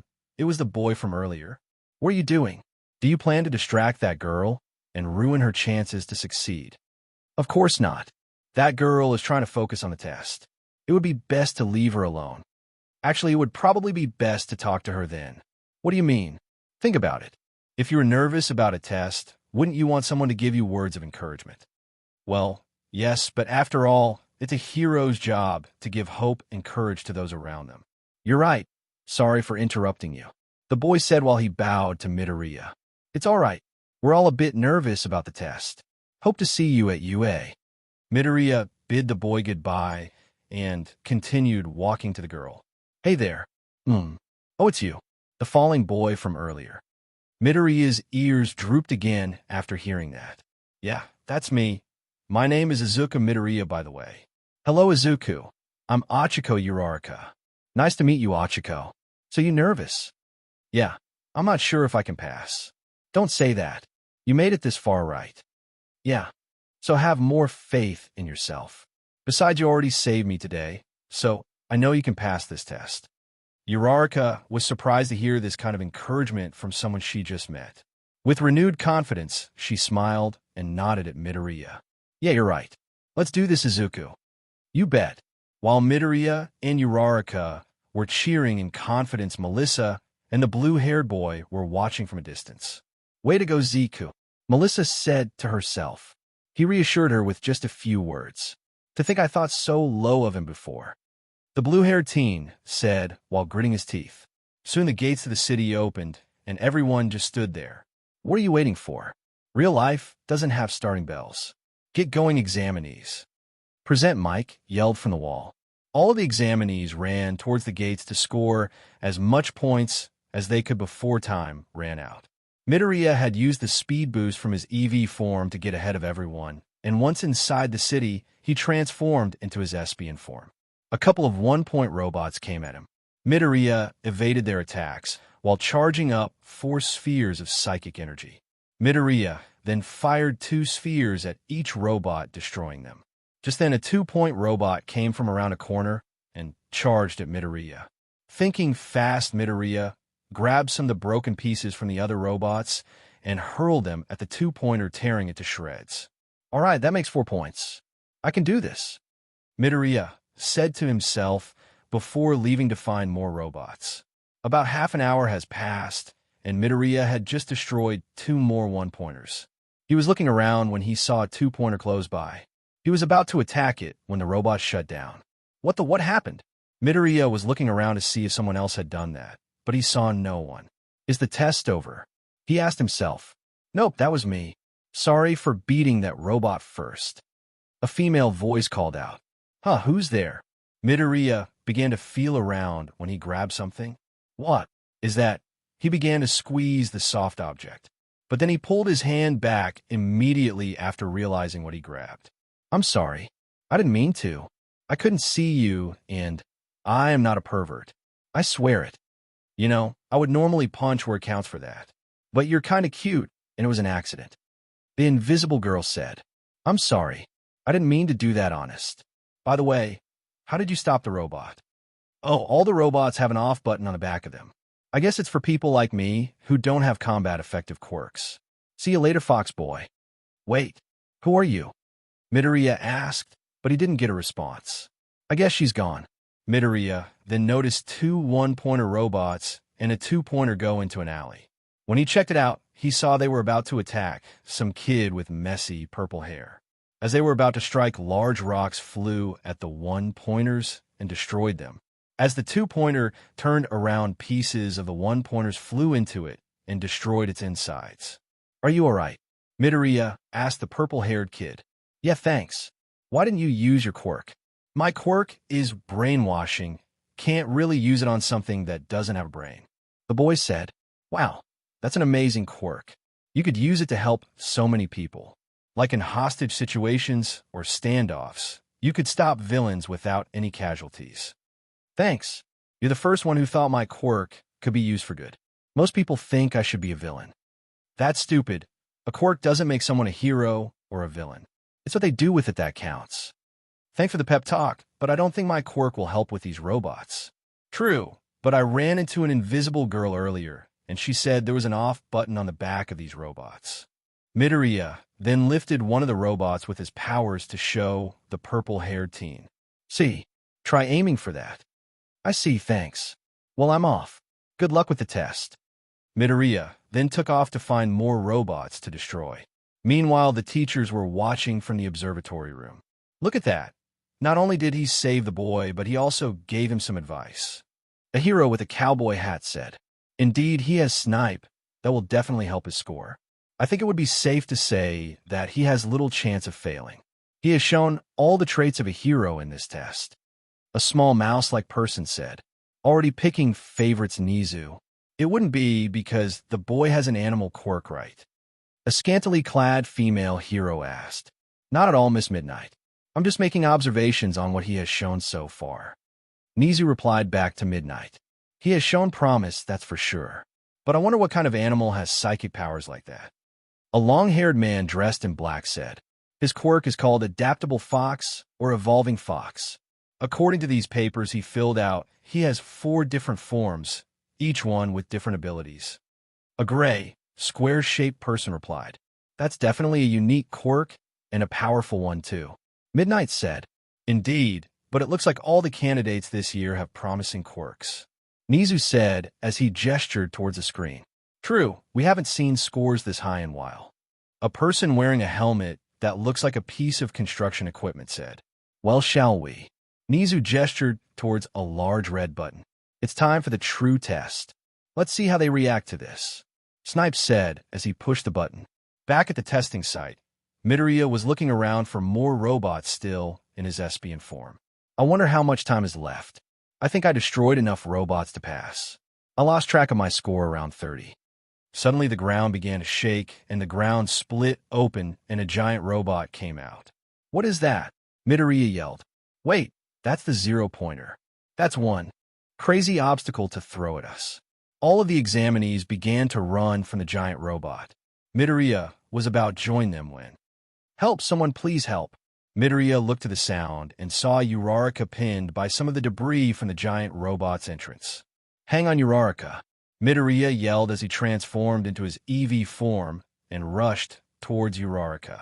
When he reached her, he transformed into his Leafeon form and cut the debris with his tail while lifting them away with his vines. The robot then reached for Midoriya and Uraraka.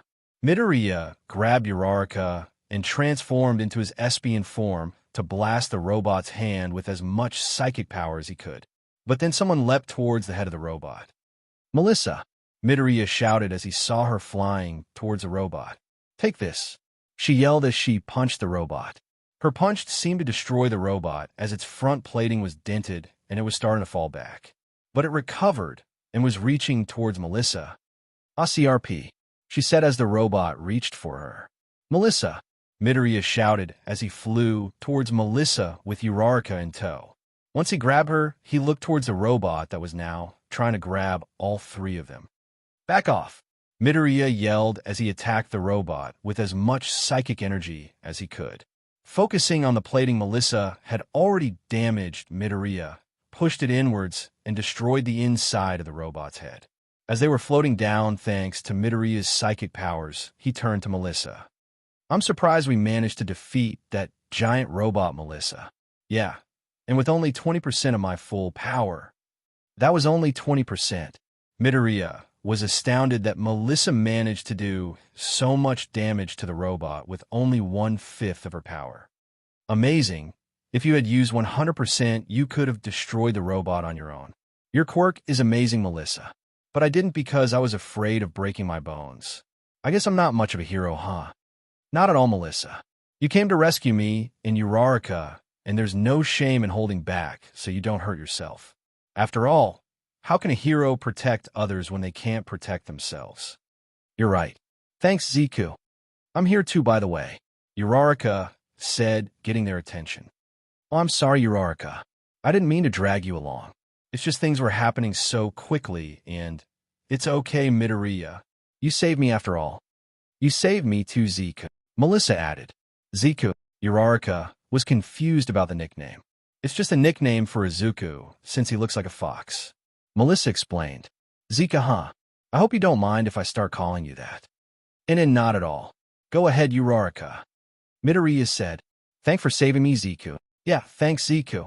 Both Uraraka and Melissa said as they rested their heads on Midoriya's shoulders. Midoriya began to blush profusely until he started to glow pink. Suddenly, he changed from his Espion form into a new pink form with ribbons. What the? Without psychic energy, the trio began to free fall. Midoriya quickly realized he could control his new ribbons and place them in front of them to cushion the fall. Hang on, Midoriya yelled. Wrap those ribbons around us, Zeku. Uraraka asked. Midoriya was confused but trusted Uraraka. As soon as he did what she asked, Uraraka used her quirk on Midoriya and made them weightless. Luckily, it took effect right before they hit the ground. As Midoriya landed in a crater made by the robot, Uraraka spoke up. Do you mind placing outside of the crater, Zeku? Uraraka asked. Not at all. Midoriya then used his new ribbons to place Melissa and Uraraka outside of the crater. As soon as he let go, Uraraka went towards the nearest wall and vomited. Uraraka, are you okay? Melissa asked in concern. Yeah, I'm fine, Melissa. It's just the side effect of my quirk. If I use it for too long or too many times, I get nauseous. Uraraka explained. While they were chatting, Izuku was looking at his new form. How'd I get this? Was it Uraraka's quirk? No, she touched me back at the entrance, and I didn't get this form then. Midoriya was deep in thought when he remembered something. Wait, this form is called Sylvian, and it has something to do with fairies. But I didn't come into contact with any fairies or fairy-like quirks. Oh yeah, another thing about Sylvians was their high affection weight. Does that mean no Melissa and Uraraka are just good friends? There's no way they would want to be something more. As Midoriya was having a small panic attack, Uraraka and Melissa looked into the crater. Hey Zeku, are you okay? Uraraka asked. Oh yeah, I'm fine. I'll be right out. Midoriya then used his new ribbons to pull himself out. As he did, both Melissa and Uraraka were amazed by his new form. I didn't know you had this form, Zeku, Melissa said. Neither did I. I just unlocked it right now. Midoriya responded. Wow, that's so cool. I wonder how you unlocked it, though. Uraraka said, as C was examining Midoriya's ribbons. I don't know either. I need to do more research on this when I get home. Midoriya said as he started to blush again. He was about to ask the girls another question, but he was interrupted by someone approaching them. Good job, kiddos. Great work all around. You're all heroes in my book. An old lady said. Who is that? Uraraka asked. It's Recovery Girl, the youthful hero. Midoriya answered. Youthful? Melissa and Uraraka asked in unison. Her quirk allows quick healing. It's one of the reasons you, can administer tests like this. Midoriya explained as Recovery Girl came up to them. Are you kiddos okay? She asked the trio. I have a sprain in my leg. Uraraka said. Recovery Girl's lips then stretched as she kissed Uraraka's leg. Uraraka began to glow for a bit and then stopped. My leg's all better. Uraraka exclaimed. That's how my quirk works, dearie. Here, have some candy. Recovery Girl said as she gave Uraraka some Pez. She then turned to Melissa. And what about you, sweetie? I hurt my right arm and legs a bit. Melissa exclaimed. Recovery Girl kissed Melissa's cheek, and Melissa glowed a bit and was healed. There you go. Here's some candy. Recovery Girl gave Melissa some Pez and turned to Midoriya. And what about you, lad? I'm fine, Midoriya said. Are you sure? I don't remember you looking like that. It's my quirk. I just need to do some research when I get home. Well, if you say so.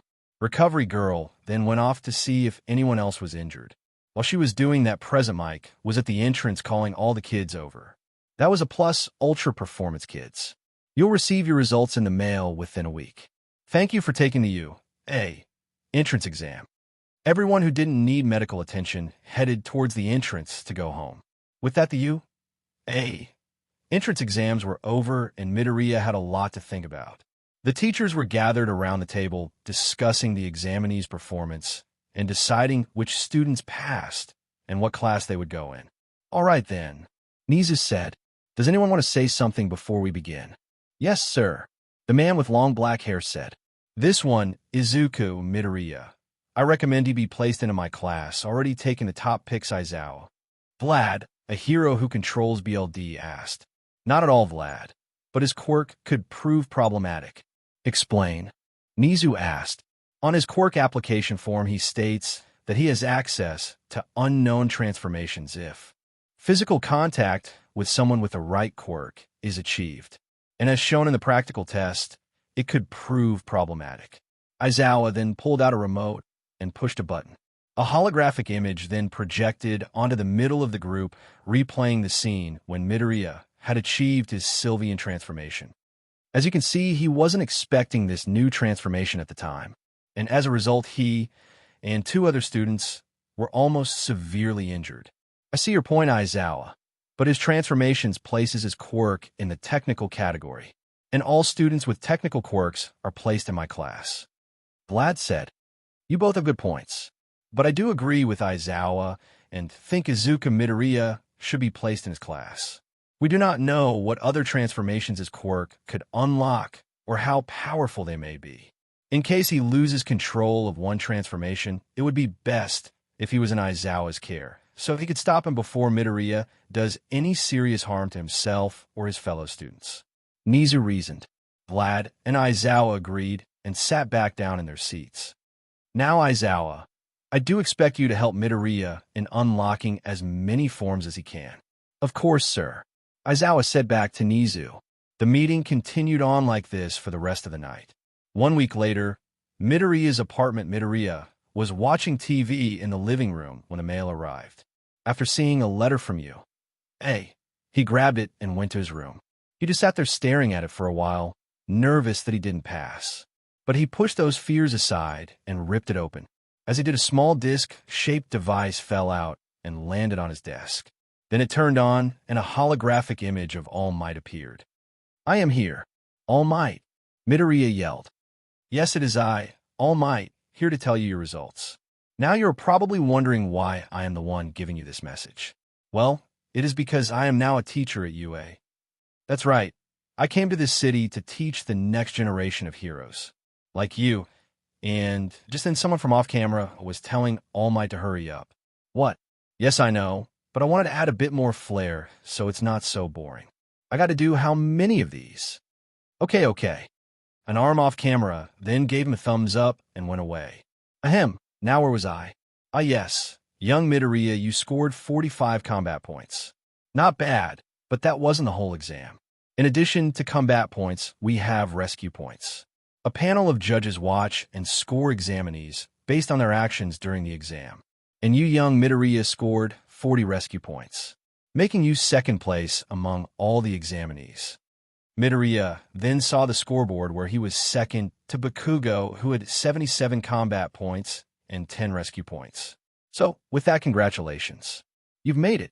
You are now part of the Hero Academia. Izuku couldn't believe it. He began to cry tears of happiness. After calming down, he went to tell his mother, who congratulated him on achieving his goals. Sometime later, Midoriya and Bakugo were standing in front of the entrance, excited to start their journey. This is at Kaken. Yeah, let's blow these extras away, Zeku. They went in and found a large door with 1A written on it. Whoa, do giants come to this school? Midoriya asked. Doesn't matter. I'll blow them away too. Bakugo replied as he opened the door. They were among the first to arrive. As the only four, there were the blue-haired kid from before, a boy with red and white hair, and two girls, one with long dark green hair and one with long black hair tied into a ponytail. As Midoriya and Bakugo took their seats, Bakugo kicked up his feet and laid them on the table. The blue-hair boy noticed and marched towards Bakugo. What do you think you're doing? The boy asked. Bakugo turned annoyed at the boy's question. Take your feet off immediately. You are disrespecting our predecessors who used these desks before us. What the hell is with you? Did your old school shove a stick up your butt, or were you born with it? What? The boy was fuming, until he took a deep breath and calmed down. I think we may have gone off on the wrong foot. Let's start over. I'm Tenya Ida from Sumai Academy. The boy then outstretched his hand, but Bakugo just scoffed. Sumai, so you think you're better than me? I'm going to enjoy tearing you a new one. You would attack me, your own classmate. Are you sure you're in the right school? Tenya asked. Bakugo just turned to ignore him when Midoriya spoke up to defuse the situation. Okay, now let's not start a fight on our first day of school. And besides, he isn't disrespecting our predecessors since these desks are brand new. Midoriya explained while pointing to a barcode on the side of the desk. How careless of me to not notice that. I must be more aware of my surroundings next time. Ida said while moving his arm like a robot. I'm Izuku Midoriya, by the way. Good to meet you, I'm Tenya Ida. The two boys then shook hands before Ida continued. So, Midoriya, I am curious about your quirk. What exactly are you curious about? Well, your transformations. Right now you have this dark green one. Then at the exam you were a lilac color, and when that giant robot attacked, you turned into a light green color, and finally when you saved both those girls, you turned pink. I was wondering how many forms you have. Well, including this one, I have a total of 5 right now, but I can get more. Really, how? The green-haired girl asked. Well, if I make physical contact with the person with the right quirk, I get a new form with new abilities and powers. That's how my quirk got its name, Evolving Fox. That's amazing. Thanks. My name is Izuku Midoriya, by the way. Izuku extended his hand to the girl who shook it. Hi, Tsuyu Ajui, and my quirk is Frog. It pretty much lets me do whatever a frog can do and call me Tsu. Nice to meet you, Tsu. Midoriya then took the chance to introduce himself to the others in the room. The girl with black hair introduced herself as Momo Yairozu, and her quirk was creation. It let her create any non-organic material from her body as long as she knew what it was made of and how to make it. Midoriya then went to the boy with red and white hair, but he didn't respond. He just looked at Midoriya with an angered look in his eyes. I want to help make your quirk stronger, he said with a scowl. That's not what I wanted. I just wanted to make your acquaintance. Midoriya replied in his defense. So what powers did you unlock? The boy asked in an accusatory tone. From what you described of your quirk, that would be the only reason you would act so chummy. What? No, that's not the reason. So you didn't get any new powers from those exchanges then? No. Before the red and white-haired emo boy could grill Midoriya, any furthermore students began to enter, and he just went back to ignoring everyone. Midoriya went back to his seat now, saddened by the boy's accusations, and Bakugo was staring angrily at that boy. Midoriya just sat in his seat, dejected at how he was treated, but his mood brightened when he saw the next student. Melissa. Hey, Zeku. Melissa answered back. And Uraraka. Hi, Zeku. The brunette cheerily said. As Melissa and Uraraka went to take their seats, Melissa turned to Bakugo. And a hello to you to Kaken. Yeah. Nice to see you to Shield. As more students came in, Midoriya soon found himself surrounded by some of them as they gushed over his appearance. Ah, you are so cute. A pink girl with yellow eyes and small horns said. I know, right? An invisible girl said. Can I pet you? You owe it to me after all. Okay, Midoriya said in defeat as the pink-skinned girl and the invisible girl began to pet him. That is when Bakugo spoke up. Hey, see-through girl, what do you mean he owes you? My name is Toru Hagakure, and it's because he did something similar back the practical. You mean he pet your head? Ajui asked. No, he grabbed my goods. Hagakure then crossed her arms to emphasize her chest. Everyone then turned to Midoriya, who was shocked and beet red with embarrassment. Don't say it like that. I couldn't see you. It was an accident. Midoriya yelled to defend himself. Holy CRP, man. You already got a second base. What's your secret? A boy with electric yellow hair asked. It was an accident. There is no secret. If you say so. My name is Denki Kaminari, by the way. Kaminari said as he extended his hand to Midoriya. Izuku Midoriya. Midoriya then shook Kaminari's hand, and he glowed yellow before he changed forms again. This form was a bright yellow color and had spike-like fur. Huh, what happened? Kaminari asked in confusion. I think you just helped me unlock a new form. Thanks, Kaminari. Midoriya exclaimed in happiness. Hey, yellow hair, what's your power? Bakugo asked. It's electrification and my name is Kaminari. So do you have electric powers now, Zeku? Midoriya then focused on the tips of his fingers and small electric charges formed between them. Yes, I do, Kaken. Everyone was admiring Midoriya's new form while the red and white-haired teen just sat at his desk while glaring at Midoriya. I can't let him touch me, he said to himself. Well, that's surprising. I didn't think it would happen this soon. Everyone turned to the entrance to see a disheveled man coming out of a sleeping bag. I thought it would take a lot longer and a lot more quirk research before you got another form Midoriya. Okay, who are you? Midoriya asked. I'm Shota Aizawa, your homeroom teacher for the year. What? Almost every student exclaimed. All right, calm down already. You wasted about 8 to 12 seconds with your antics. That's not going to cut it. Real heroes know that time is valuable. Put these on and meet me on the training fields outside. Aizawa instructed as he handed out some gym clothes. Everyone was outside in their gym outfits, soon after while Aizawa prepared some equipment and robots. Sir, what about orientation? We're going to miss it. Uraraka said. Look, while I'm teaching at this school, I'm allowed to teach however I want, and we won't waste our time with pointless ceremonies like that. Instead, we're going to have a quirk evaluation test to see what your limits are. Bakugo catch. Aizawa then threw a baseball to Bakugo. What was your farthest throw in middle school? Around 200 feet. Do it again, and this time use your quirk. Our school system still conducts physical tests without quirk usage, believing everyone is born equal. That is a lie and should really be fixed. The unfortunate truth is that some of us are born with more advantages than others, and that's what these tests are for. To see what I'm working with. Bakugo, stand here and throw the ball. You're allowed to do anything you need to throw it. Just don't move from this spot. Right? Bakugo then stepped up and wound up his hand. Die! He yelled as he launched the ball with an explosion. Die! All the others thought as they watched on. So how'd I do? Bakugo asked. Aizawa turned the small device on his hands to show 705.2 meters. Man, that's crazy. A boy with weird elbows said. But we're allowed to use our quirks. This is going to be fun. The pink-skinned girl said. Fun is it? You won't think it's fun when the person in last place is expelled. Aizawa said to the students. What? But that's not fair. The students protested. Life is full of unfairness. It's a hero's job to fight that unfairness. Go beyond. The ball throws continued and were uneventful until Midoriya went up.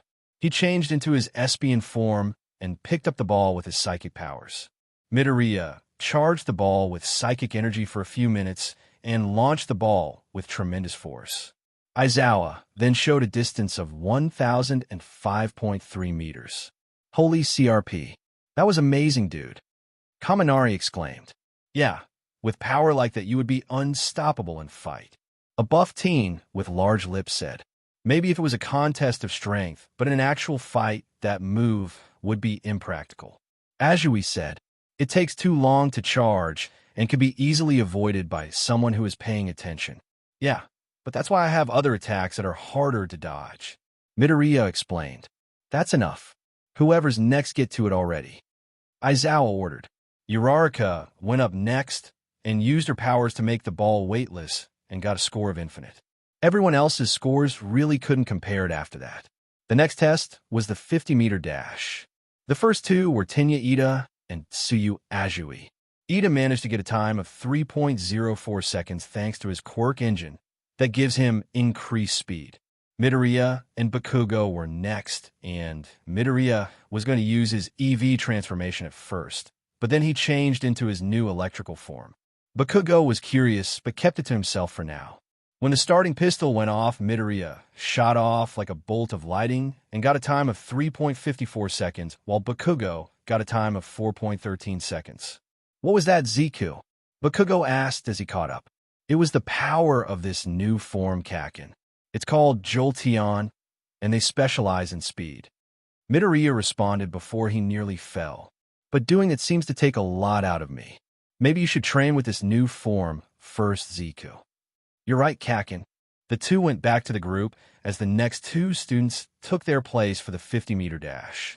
The next test was the grip test strength, and thanks to his Leafeon form and its vines, he was able to get a good score. The rest of the tests were standard tests. Push-ups, sit-ups, pull-ups, and a side-to-side jumping test. After final test, Aizawa had all the students gather in front of a holographic board where he posted the results. All right, here are your scores. I'm not going to go over every single one, as there is no point. This should give you a rough idea of where you stand. Aizawa explained as he showed the scores.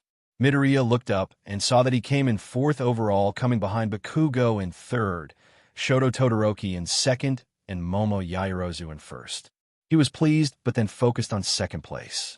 Todoroki, he said to himself as he looked towards the red and white-haired teen. All the students checked and hoped they weren't last. At the bottom of the leaderboard was Toru Hagakure. The invisible girl was shaking in fear at Aizawa's threat. And as for who's going home, nobody is. It was a logical deception to make sure you gave it your all. Aizawa explained. What? All the students except Yaoyorozu screamed. I thought it was obvious. I guess I should have said something. Yaoyorozu casually said. Yeah, you should have. All the students thought. All right, that's enough goofing around. Get changed and make sure to pick up a class syllabus from the classroom on your way out. Make sure to go over it by tomorrow. Dismissed. With that, all the students got dressed and got ready to go home. While Midoriya was getting the last of his things from his locker, Uraraka came up to him. Hey, Zeku. She greeted. Oh, hey, Uraraka. What's up? We were just wondering if you wanted to head down to the train station together. Ida added as he walked up with Uraraka. Sure. Want to join us, Kakin? Midoriya asked Bakugo, who was walking by. No thanks, Zeku. I got things to do. See you later.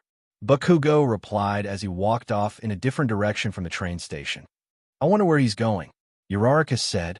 Not sure. He's probably doing some extra training. Midoriya responded. I see. He may be a rude delinquent, but he's dedicated. Ida commented. He's not so bad. He may be brash, but he has the heart of a hero. Midoriya said. If you say so. By the way, why do he and Uraraka call you Zeku?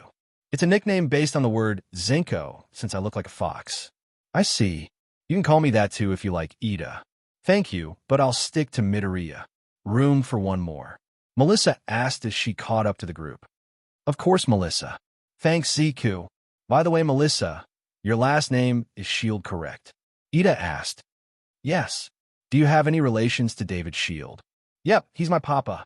Wow, that's so cool. Uraraka said in awe. Does that mean you've met All Might in person? You mean Uncle Might? You're that close with the #1 hero. I must say, Melissa, I'm a little envious. Ida said. The group kept talking like this as they walked towards the train station. The students were back to class the next day. Everyone was chatting amongst themselves, trying to figure out who the teacher is going to be for hero class. I am here, was heard as the doors to classroom were thrown open. Coming through the door like a hero, All Might shouted as he posed at the door. Look, it's All Might. Kaminari said. So he really is a teacher here. Man, this is going to be awesome. Kirishima, a person with a hardening quirk, said, and he's wearing his Silver Age costume. Ajui stated, I'm getting goosebumps, it's so retro. Mashireo Ojiro, a person with a tail quirk, said. All Might strutted over to his desk and turned to the class. Welcome to the most important class in UA High. Think of it as Heroing 101. Here you learn the basics of being a pro and what it means to fight for good. Now let's get into it. This lesson, All Might then pulls out a cue card that says Battle. We'll pull no punches. Combat training. Real combat. Already. Bakugo, Midoriya, and Melissa said at seeing today's lesson. But one of the keys to being a hero is looking good. All Might then pushed a button on a remote, and some slots in the wall opened up, revealing suitcases with numbers on them. These costumes were designed based on your specifications you filled out on your applications before school started. So get suited up and meet me at Training Ground Beta. At Training Ground Beta, they say that clothes make the pros, ladies and gentlemen. And behold, you are the proof. All the students came out in their hero costumes. Everyone was chatting and admiring each other's outfits when All Might spoke up. Man, you all look so cool. All right then, are you ready to begin? You bunch of newbies. As they were walking towards the observation area, Uraraka turned to Midoriya. Hey Zeku, is that your hero suit? Midoriya was in a dark green jumpsuit with white gloves and red footwear that was fitted around the shape of his feet. The jumpsuit also had a hoodie that had a slot for his ears to fit into, and he was wearing a kitsune mask. Think Drift's mask from Fortnite. The suit also had a hole for his tail to fit through. Hey Uraraka, And yet is. Midoriya responded. I almost didn't recognize you. This is so different from the cute appearance you have. Well, cute isn't exactly heroic, so I came up with this. The gloves are made to store energy from my various forms, so I can unleash a powerful attack when it's ready. The footwear was designed to take advantage of my natural nimbleness. And the mask has an opening at the mouth, so I can use the various attacks I can shoot out from it. That's impressive, Zeku. Melissa said. Thanks, Melissa. By the way, Shield, isn't your outfit a bit unoriginal? Bakugo asked. Melissa's hero outfit was dark blue with the waist area covered in red and white stripes. In the center of her chest was a white star, and her boots and forearms were yellow, and finally, she wore a dark blue eye mask that ended in flares of red and white stripes. Think a combination of Captain America's outfit, Stargirl's from Justice League, and All Might's. Also, her mask is of similar shape to Bakugo's, but different colors. Well, Kaken, Uncle Might was one of my heroes growing up, and it was through his recommendation that I'm even here. So, I thought I would honor him with my outfit. By the way, yours is quite bombastic, Kaken, Melissa said with a giggle. A pun. Let's hope you're as quick-witted in Battle Shield. Once they got to the observation area, All Might turned to the class. Now listen up. In this scenario, you will be competing in teams of two. One team, the villains, and the other one, the heroes. The villains have acquired a nuclear weapon and are threatening to use it on the city. The heroes are to go in and neutralize the threat. The heroes win if they capture the villains or the weapon. On the other hand, the villains win if they capture the heroes or hold out until time runs out. Sir, how do we capture the other team? Ida asked. With this, All Might then pulled out a roll of white tape. If you manage to wrap up your opponent with this capture tape, then they're considered out of the battle. I see. Thank you, sir. But isn't this a bit advanced for our first combat exercise? Azui asked. The best learning is done on the battlefield. Now time is limited, so to decide teams, we're going to draw lots. Is that really the best way to decide teams, sir? Ida asked. Actually, this works perfectly. Think about it. In a real emergency, you wouldn't have the luxury of choosing your teammates. You would have to work with whoever is available. Midoriya explained. I see. Life is a random series of events. Excuse my rudeness, sir. Ida said with a bow to All Might. No sweat, now let's draw. Everyone then pulled their tickets and found their teammates. After all the teams were decided, All Might then pulled from a box with the teams inside. All right, the first two teams to fight are these guys. One team was Midoriya and Uraraka, and the other was Bakugo and Ida. You better give it your all, Zeku. You to Kaken, the two said before fist-bumping. Team D will be the villains. You will have 5 minutes to prepare before the heroes go in. Once the hero team goes, and you will have 10 minutes to capture the villains or the weapon. After All Might finished his instruction, Bakugo and Ida went into the building and found the weapon on the 4th floor. So this is the weapon, Ida said as he tapped the outside of the nuclear missile. Fake, obviously. Bakugo was staring at the door thinking of a plan. So Bakugo, what's the plan? Simple. You stay here and protect the bomb, and I'll go out to fight Zeku. Not much a plan. Actually, it's just what we need. Zeku's forms and clever planning are the biggest threat to us. As long as I keep him busy, Pink Cheeks isn't much of a threat. With your speed, you can easily keep the bomb away from her. I see. You do make a point. Midoriya would be a very problematic if left to his own devices. Yeah, so I'll take care of Zeku, and if I manage to wrap him up and capture tape before time runs out, I'll help you take care of Pink Cheeks. Back outside, Midoriya and Uraraka were looking at the building plans given to them. Do they really expect us to memorize all these floors in such a short time? Uraraka said, we don't have to memorize all of the floors, just the ones with rooms large enough to hold the bomb. Here, there are large open areas in the 3rd and 4th floors. We should check these. Nice, Zeku. Hero team, enter. With that, Midoriya and Uraraka leapt into action. They managed to get into the building through a window on the 2nd floor. All right, we're in. So what's next, Zeku? Uraraka asked. The main problem will be Kaken. We should draw him out and attack him together. Do you think it will be that easy? Bakugo asked. Midoriya and Uraraka turned just as Bakugo set off an explosion in front of them. While they covered themselves from the blast, Bakugo grabbed Midoriya and threw him out the window he came in from. He then chased after Midoriya. "Kakin, what are you doing?" Midoriya asked. "What do you think, Zeku? I'm taking out the biggest threat. With Four Eyes' speed pink cheeks, doesn't have a chance at getting the bomb, leaving only you. As long as you're out here and away from the bomb, there's no way we can lose." "I won't make it easy, Kakin." "Good. Don't hold back and give it all you got, Zeku." Midoriya and Bakugo continued their fight outside, while Uraraka was making her way to the 4th floor. As she reached the large room, she saw Ida guarding the bomb. As she was approaching, Ida was doing an awkward impression of a villain.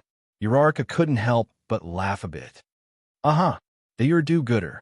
Her cover-blown Uraraka decided to just make a break for the bomb. But Ida was too fast and moved it to the other side of the room before she could touch it. "Nice try, hero, but it won't be that easy. Doesn't mean I'll give up." Uraraka then touched a nearby box to make it weightless and threw it at Ida. Ida used his speed to move the bomb, but Uraraka was moving to intercept his path. However, Ida was too fast and Uraraka couldn't catch him. A valiant attempt, but not good enough, hero. While Uraraka was thinking a way to get the bomb, Bakugo and Midoriya were having a mid-air battle outside, with Midoriya having transformed into his Espion form to keep up with Bakugo. Midoriya then raised his hand and caught Bakugo in his psychic field. "Not bad, but not good enough, Zeku." Bakugo then set off a continuous explosions from his palms, the force of which caused strain on Midoriya's concentration and eventually broke the field, freeing Bakugo. Now freed, Bakugo charged at Midoriya. He grabbed Midoriya's arm and swung him into the wall of the building. Midoriya pulled himself out before Bakugo could strike again and shot 4 spheres of psychic energy at Bakugo. Bakugo used his explosions to avoid the spheres, but Midoriya was focusing on him, giving the spheres a homing function. Bakugo set off a large explosion towards the spheres to destroy them, but one got through and slammed into Bakugo's gut. "Zeku," Uraraka called on the earpiece. "Yeah, Uraraka. There's only 2 minutes left, and I can't get the bomb." "What floor are you on?" "The 4th floor." Midoriya then flew towards the 4th floor window, but Bakugo was in hot pursuit. Midoriya reached the window and saw Ida with the bomb. He raised his hand to do something, but Bakugo slammed into him, carrying Midoriya to the roof. "What do you think you're doing? Our fight isn't over yet." Bakugo and Midoriya then crash-landed on the roof. As they were getting up, body of their gloves began to glow.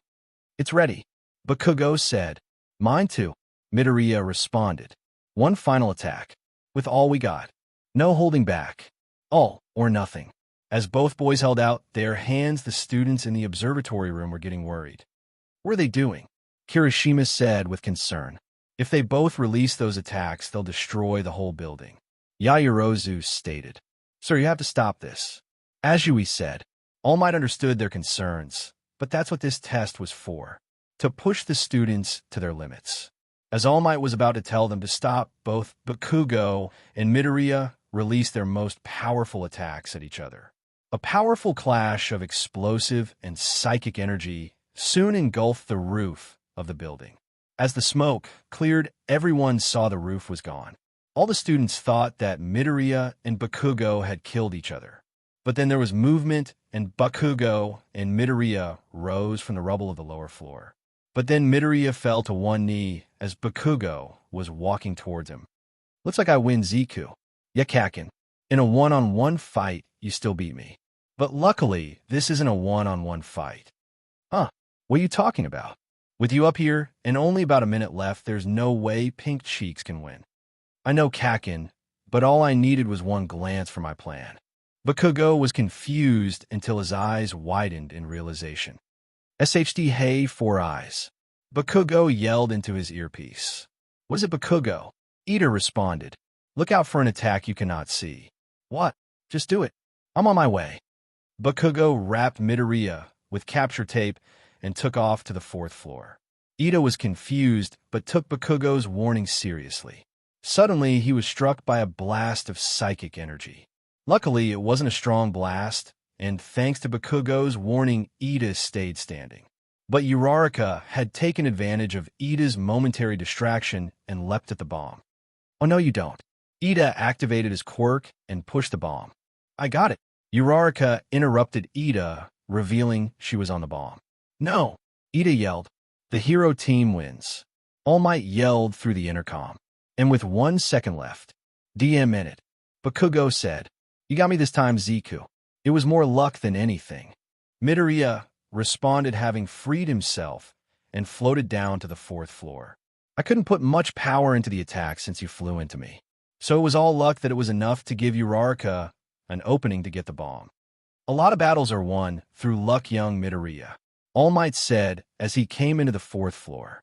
But that doesn't take away from your victory today. You still had the quick thinking and reaction to launch that attack, even with young Bakugo after you. And, young Bakugo, yes, you lost, but do not let that get you down. As Midoriya said, it was simply chance that the attack gave Uraraka the opening she needed. In terms of skill and power, you two are pretty much equals. And your final display of power, though reckless, was still super cool.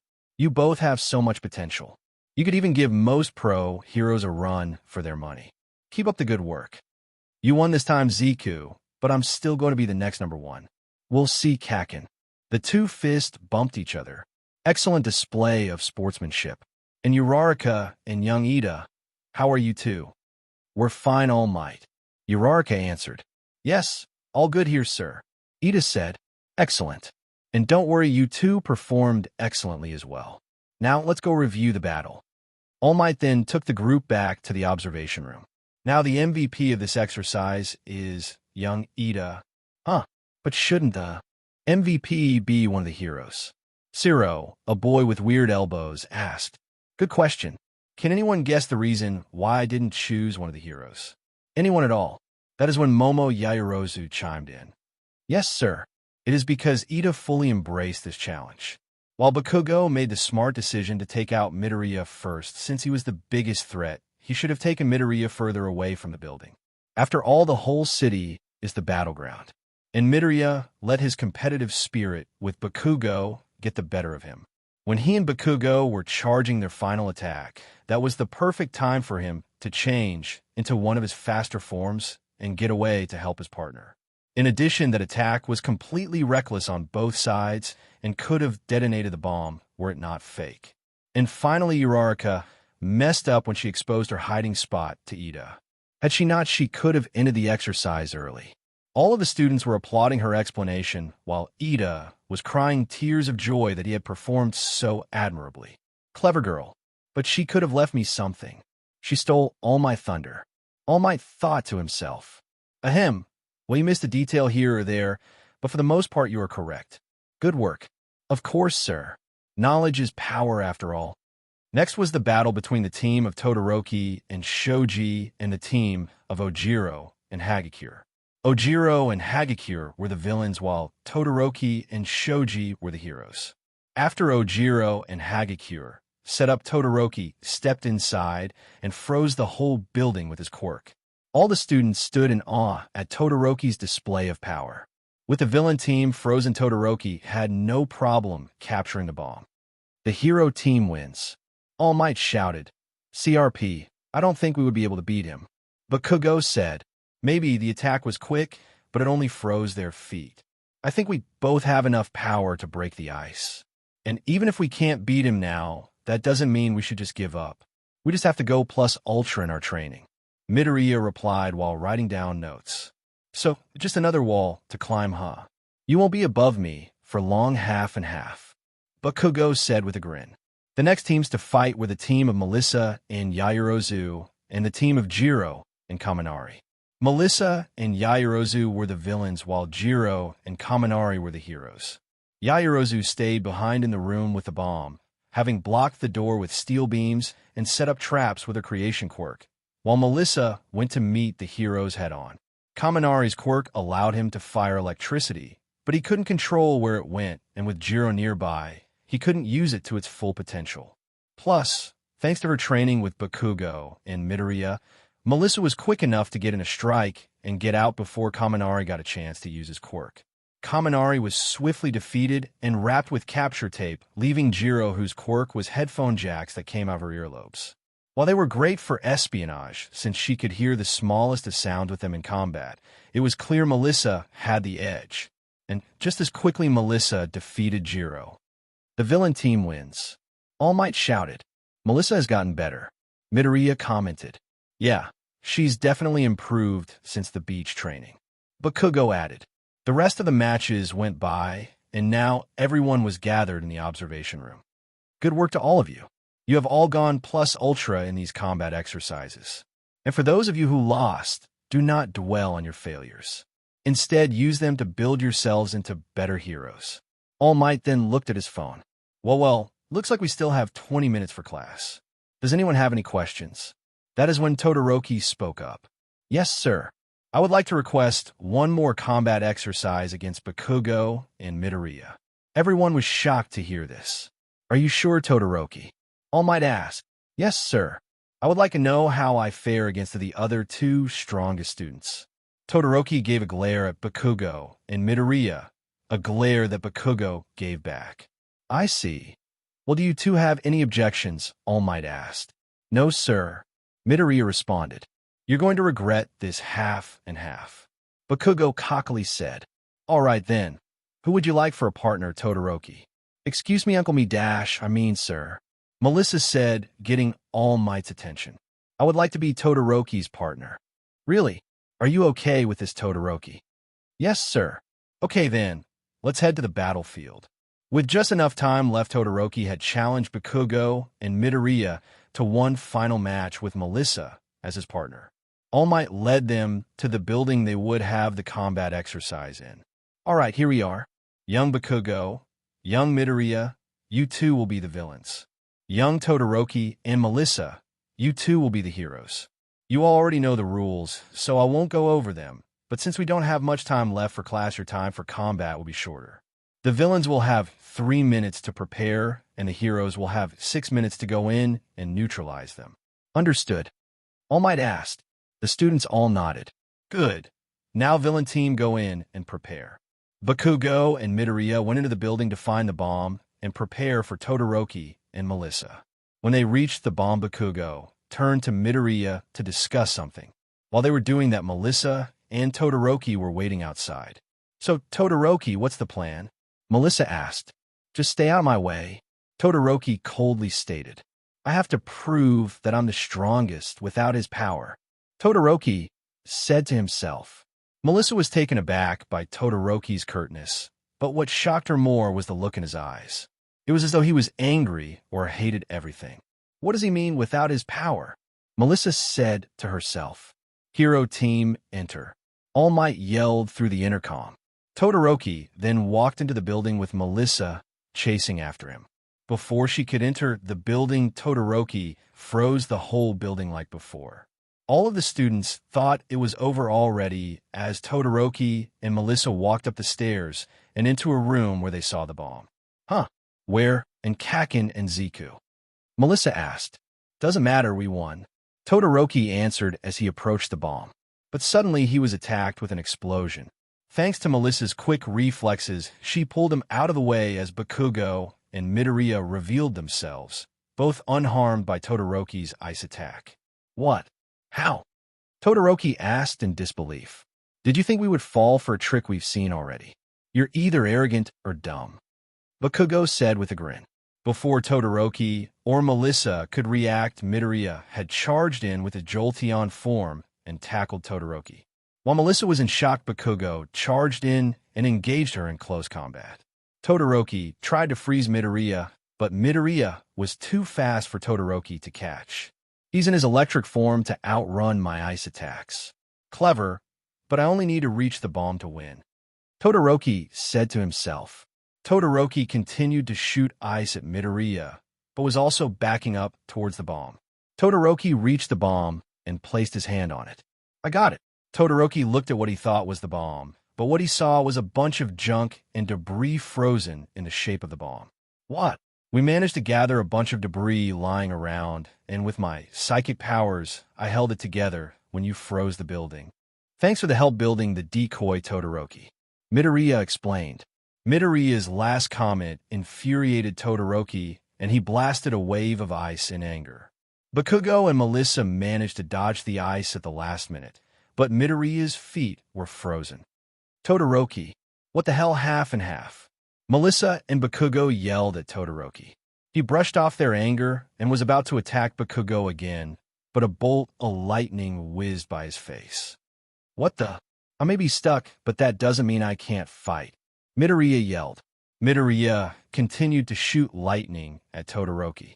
Todoroki avoided the attacks and tried to put up a wall of ice to stop Midoriya's assault. But as he turned to attack Bakugo, Todoroki was grabbed by two rope-like appendages. Grabbing me with the vines from your grass form, Midoriya. Not too smart. Todoroki then began to freeze the vines, but the vines didn't break and he was pulled towards Midoriya. Good thing they're not vines. Midoriya was in his Sylvian form and blasted Todoroki with a sound attack from his mouth. Back in the observation room, all the students were in awe of the fight. This fight is incredible, Kirishima said in awe. I'm about to get Midoriya to teach me how to shoot lightning like that. Kaminari said, they truly are amazing. I don't think any of us could handle Todoroki's initial onslaught. Yaoyorozu said, I know, right? That move is so unfair. Hagakure pouted. I wouldn't call it unfair, but it is troublesome. Ojiro added, I'm really glad I didn't have to face Midoriya. Really wouldn't want to go deaf after getting hit with that attack. Jiro said, I still think that Todoroki and Melissa have a best chance at winning this. Shoji said, but the hero team only has 3 minutes left, and they still haven't found the bomb yet. Bakugo and Midoriya have the upper hand strategically. Azui said, back at the battle, Todoroki tried to stop Midoriya's sound attack, trying to cover Midoriya's mouth with his hands. Midoriya caught Todoroki's hands with his own, and then his arms began to glow, one red and one light blue. Midoriya was shocked by this, and Todoroki took advantage of this and blasted Midoriya with ice. Shield! Throw Bakugo at Midoriya. Todoroki yelled as he freed himself and backed up. Melissa managed to catch on to Bakugo's attacks and threw him at Midoriya with a shoulder throw.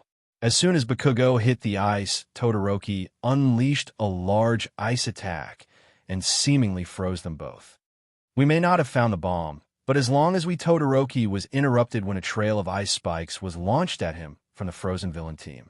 Todoroki blocked the attack with a wall of ice he created, but he was both shocked and confused on what just happened. Ow! Todoroki asked. As if to answer his question, a red and orange glow was seen from within the ice where Bakugo and Midoriya were frozen. The ice then shattered and melted as Midoriya could be seen shooting flames from his mouth. Thank for the power up, Todoroki. Midoriya commented. Todoroki was frustrated that he helped make Midoriya stronger. Based on what happened, I assumed you have flame and ice powers now. Todoroki said. Midoriya nodded at Todoroki's question and then looked at Bakugo, who nodded at him. Midoriya then charged at Todoroki while Bakugo re-engaged Melissa in close combat. Todoroki tried to freeze Midoriya, but Midoriya jumped above his ice attack and grabbed Todoroki while Todoroki grabbed him. Midoriya had changed into his new ice form, and the two began to freeze each other. Everyone in the observation room was staring in anticipation of this ice versus ice match, but Azui noticed something. Is it me, or does it look like Todoroki is slowing down? Azui's words seemed to be right. The ice around Midoriya seemed to slow to a stop, while the ice around Todoroki would soon incapacitate him. It looks like there's a limit to how much cold you can handle, Todoroki. Midoriya said. I see could say the SS same for you and Midoriya. Todoroki rebutted with a shiver. My quirk doesn't just give me new powers. It also adapts my body for those powers, so I'm quite comfortable encased in ice like this. What? BB, but how? That SS shouldn't be possible. It is Todoroki, but you could escape this ice prison and heat yourself up if you use your other side. Todoroki's eyes widened in anger at that comment. And then no, I will never use my other SS side in battle. It's the only chance you have at winning, Todoroki. Todoroki didn't respond and defiantly refused to use his other power. What about your partner? She's doing her absolute best in this exercise. Don't you owe it to her to do the same? No, I don't care about that. That's disappointing, Todoroki. Midoriya stopped just shy of freezing Todoroki's head.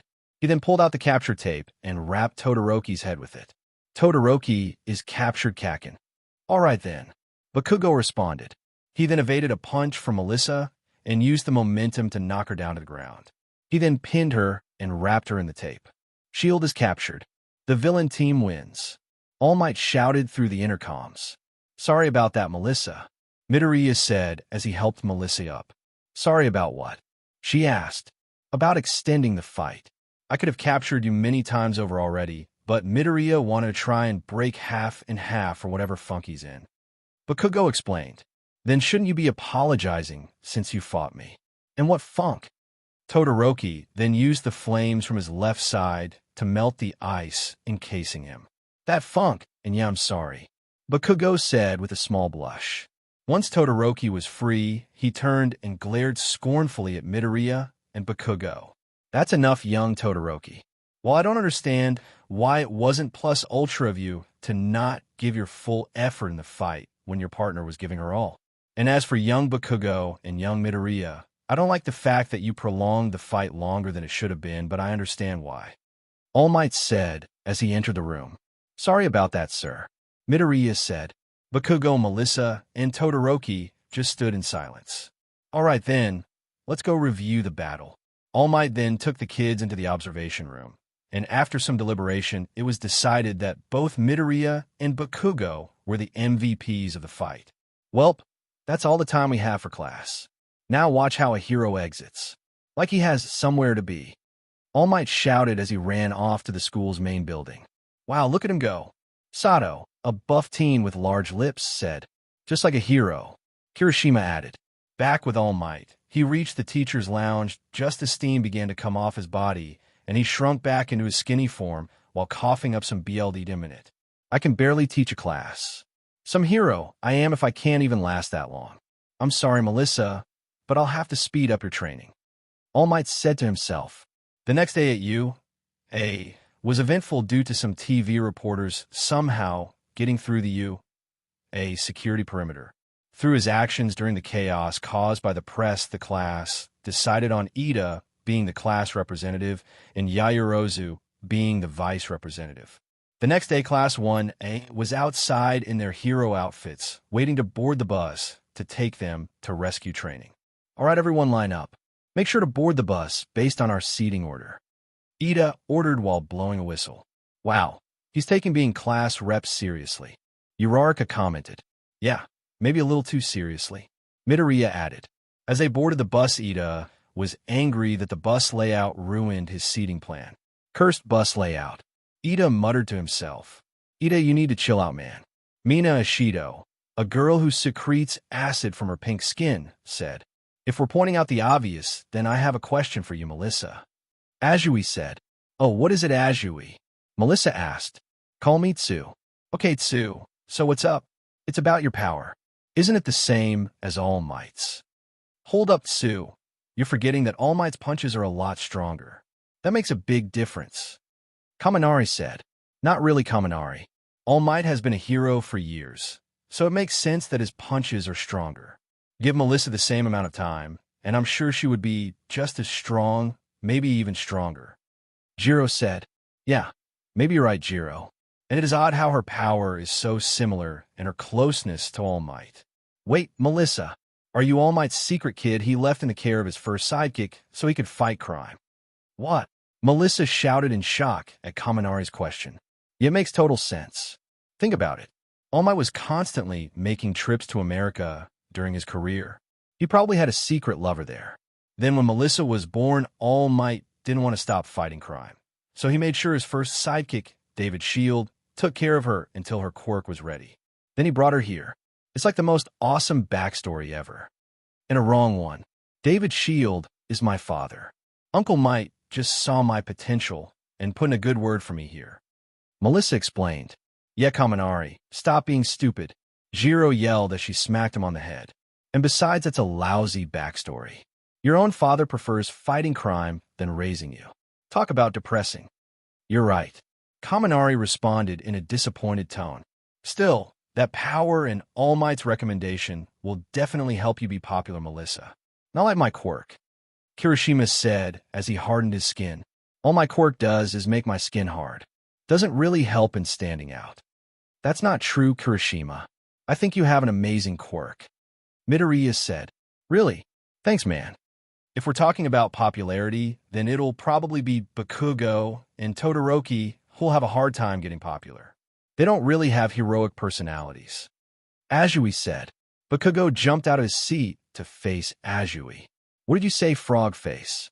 Bakugo stopped himself and took a deep breath.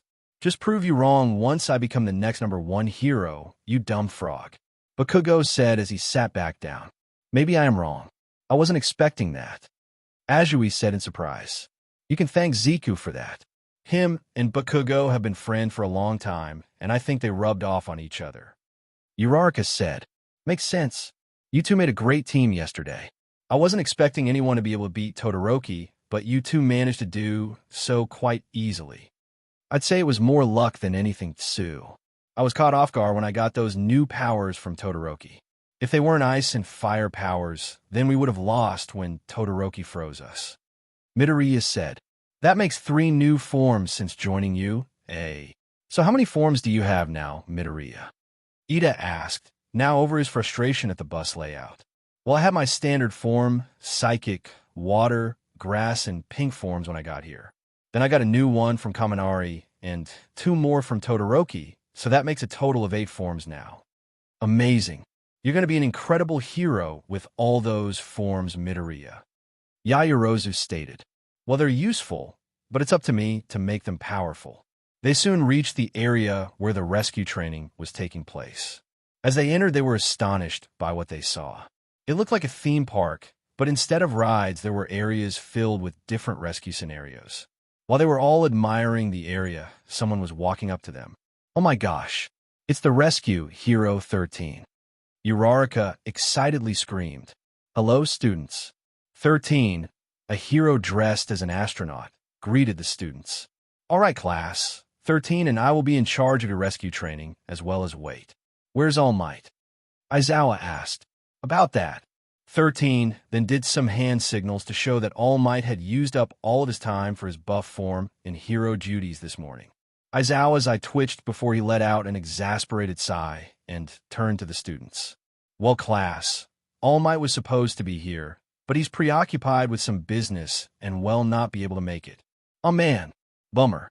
The students all started to complain. But that doesn't mean we stop the class.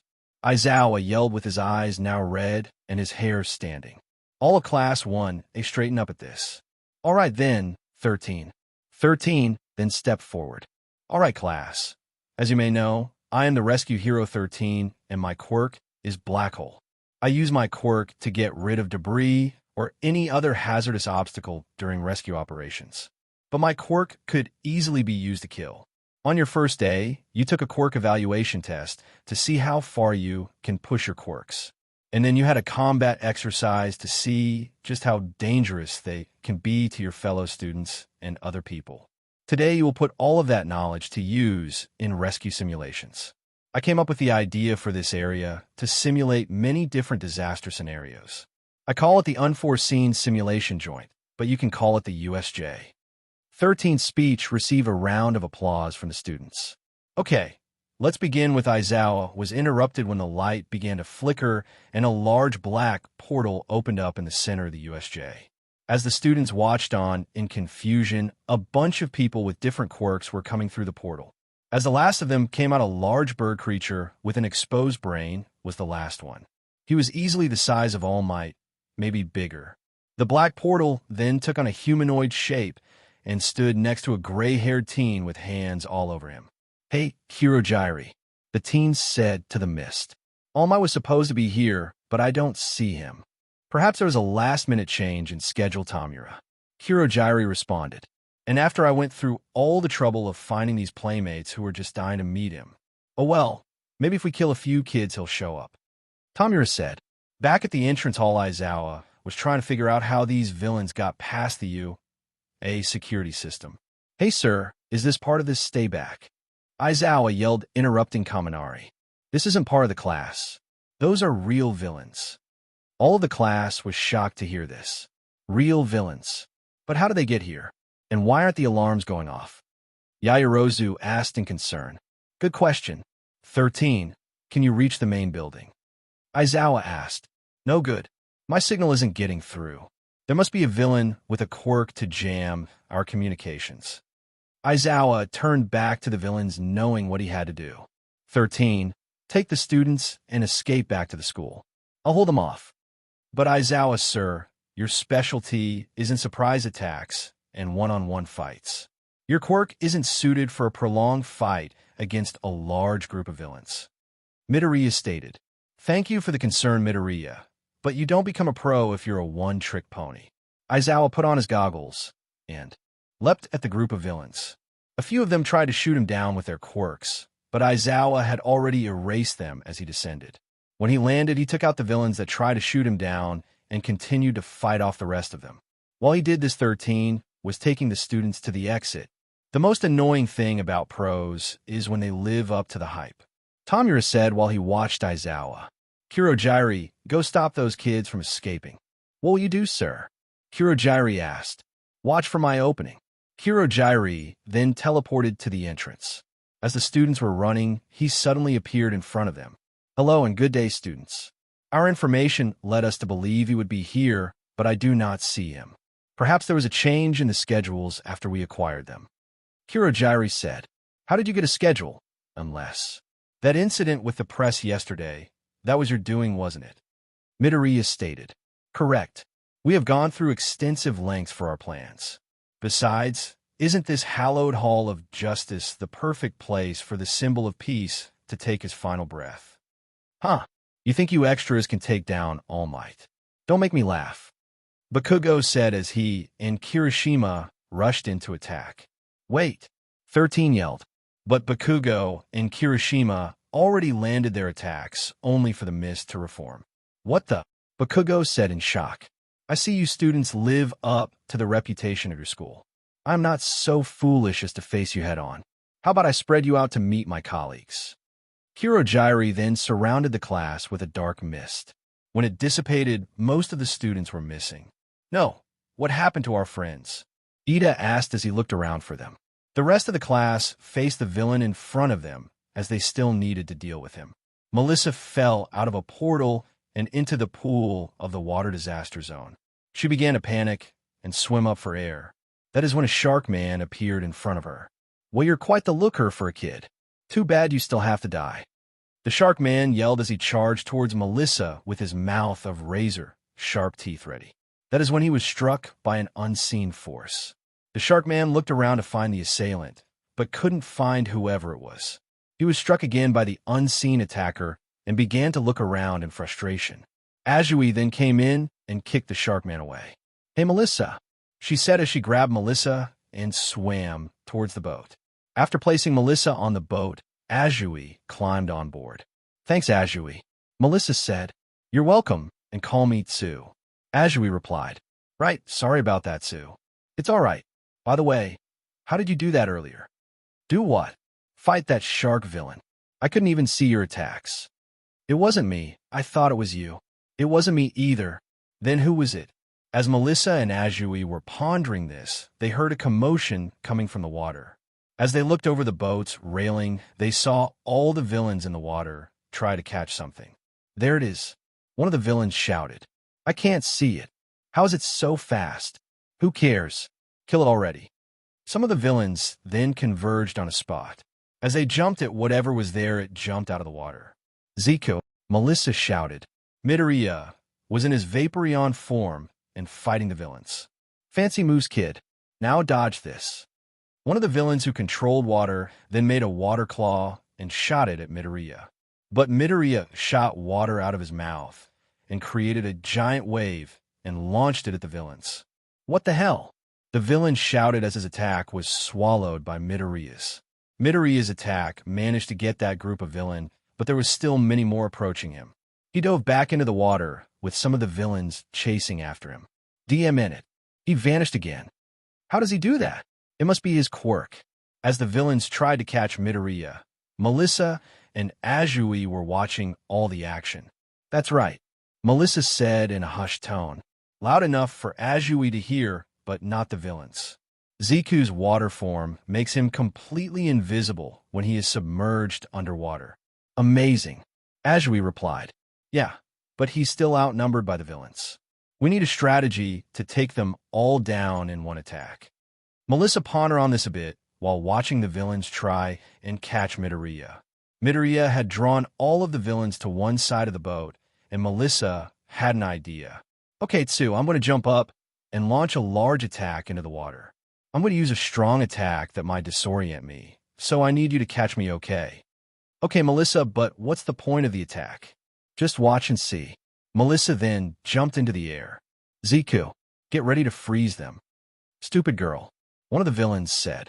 Melissa then punched towards the water hard enough to create a large air attack that went into the center of the villains. The attack caused the water to be pushed out and rush back in creating a whirlpool effect. What the hell? I'm being pulled in. It's too strong. I can't get out. The villains began to shout in panic. Midoriya jumped out of the water and changed into his Glacian form. When the villains were in the center of the whirlpool, he fired an ice beam attack from his mouth and froze them all together. He changed back into Vaporeon while Azui grabbed Melissa, who was holding on to her now broken arm. Not bad, you two. Water zone complete, Azui said as she and Midoriya made their way towards the shore.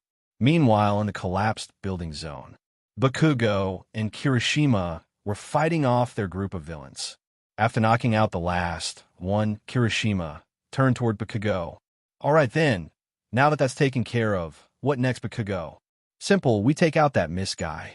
But shouldn't we help our classmates? Why would I bother with that? Got you now, kid. A chameleon villain yelled as he lunged at Bakugo. But Bakugo's reflexes were too good, and he avoided the attack and took out the villain in one motion. Besides, if the villains they're fighting are as weak as this guy, then they have nothing to worry about. Bakugo stated, "Oh, I get it. You have confidence in our fellow classmates. Good on you, bro. That's not what I meant. And didn't you hear what that mist villain said earlier? You mean about killing All Might?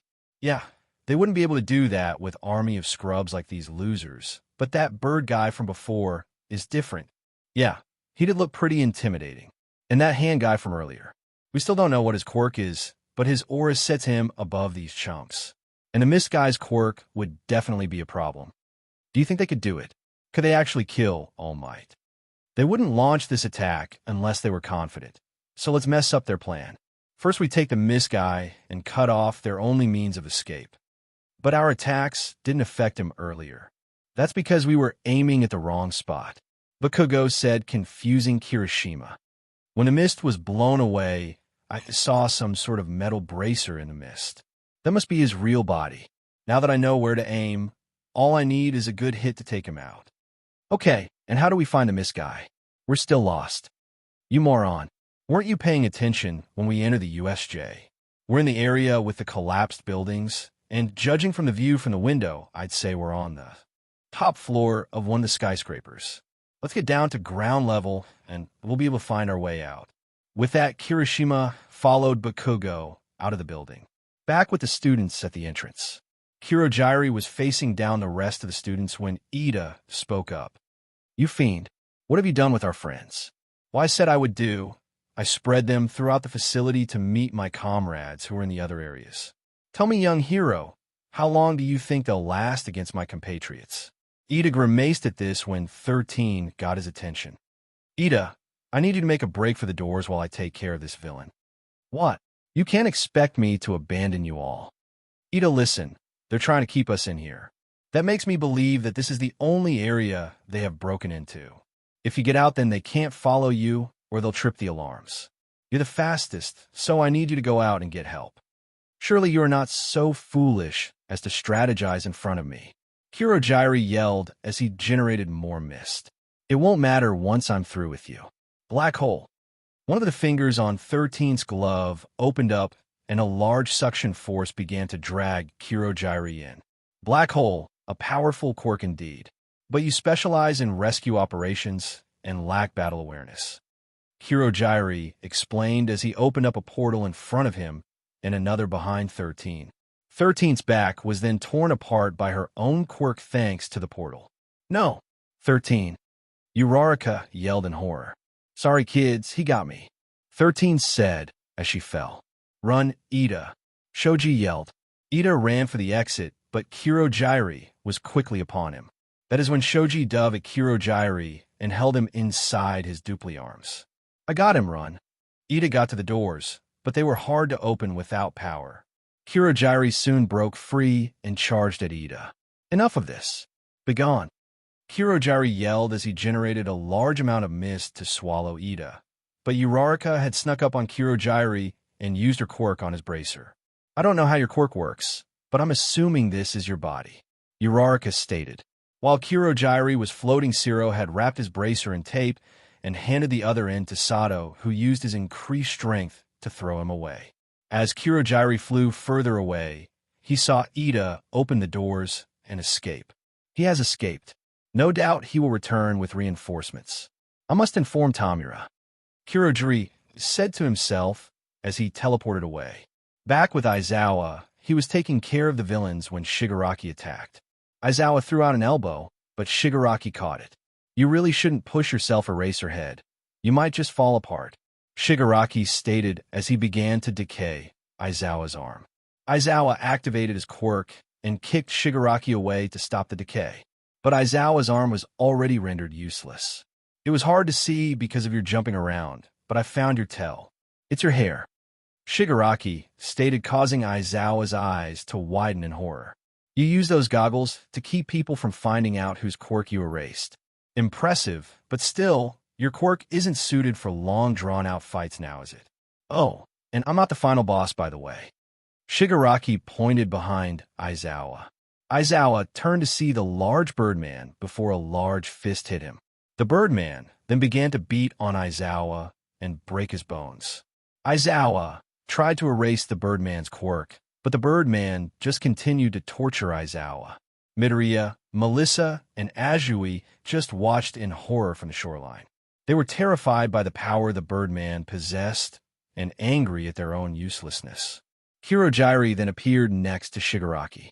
Kirojiri, did you take care of those kids yet? Shigaraki asked. My apologies, Tamura. One of them has escaped. What? Shigaraki began to furiously scratch at his neck. If you weren't our way out, I would destroy you. Every one of your atoms would be dust. Shigaraki then stopped. Then it's done. Game over. Back to the title screen. Did you hear that? Melissa asked. Yeah, but do you think they'll actually leave? Azui asked. I don't think so. Midoriya replied. They know that you will buff up security once they leave. If they really wanted to kill All Might, then this would be their best chance. While the three were discussing this, Shigaraki turned towards them. But first, let's make this hurt. Break the number one hero's heart. Shigaraki appeared in front of Azui and grabbed her face, but nothing happened. Man, you really are persistent, Shigaraki said. Aizawa had used his quirk to erase Shigaraki's, but the Birdman slammed his head into the ground, stopping the effect. Shigaraki was about to grab Azui again, but Melissa jumped out. Get away from her, Melissa yelled as she launched a full-power fist at Shigaraki. Melissa was shocked that her arm wasn't broken, but looked up to see that the Birdman had blocked the attack. That was a strong punch. Did All Might teach you that? Doesn't matter. Nomu, finish her, Shigaraki ordered. As Nomu reached out to Melissa and Shigaraki to Azui, they both stopped. What the? They were both held in place by some sort of power. That is when Midoriya began to glow lilac, revealing he had changed into his Espion form. Get away from them, he yelled as he forced both Shigaraki and Noma back. Don't you dare hurt them, Midoriya yelled as he launched a powerful wave of psychic energy at Shigaraki. Noma got in front of Shigaraki to block the attack. While he did block it, he was pushed back by the amount of power unleashed. Midoriya then fell to his knees exhausted. Now that's some power. Maybe we should bring him back with us. MSTR would like to get his hands on a quirk like that, Shigaraki said to himself. MSTR, Midoriya thought. Nomu, capture him and kill the others. As Noma was about to charge in, when the doors to the USJ are blown open. Everyone stops to see what it is. It is all right now, children. You have no need to fear. And do you know why? Because I am here, All Might said as he entered the USJ.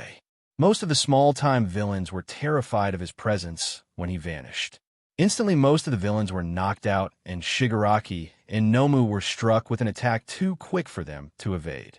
All Might then appeared in front of Midoriya and the others with an injured Aizawa. I'm sorry, Aizawa.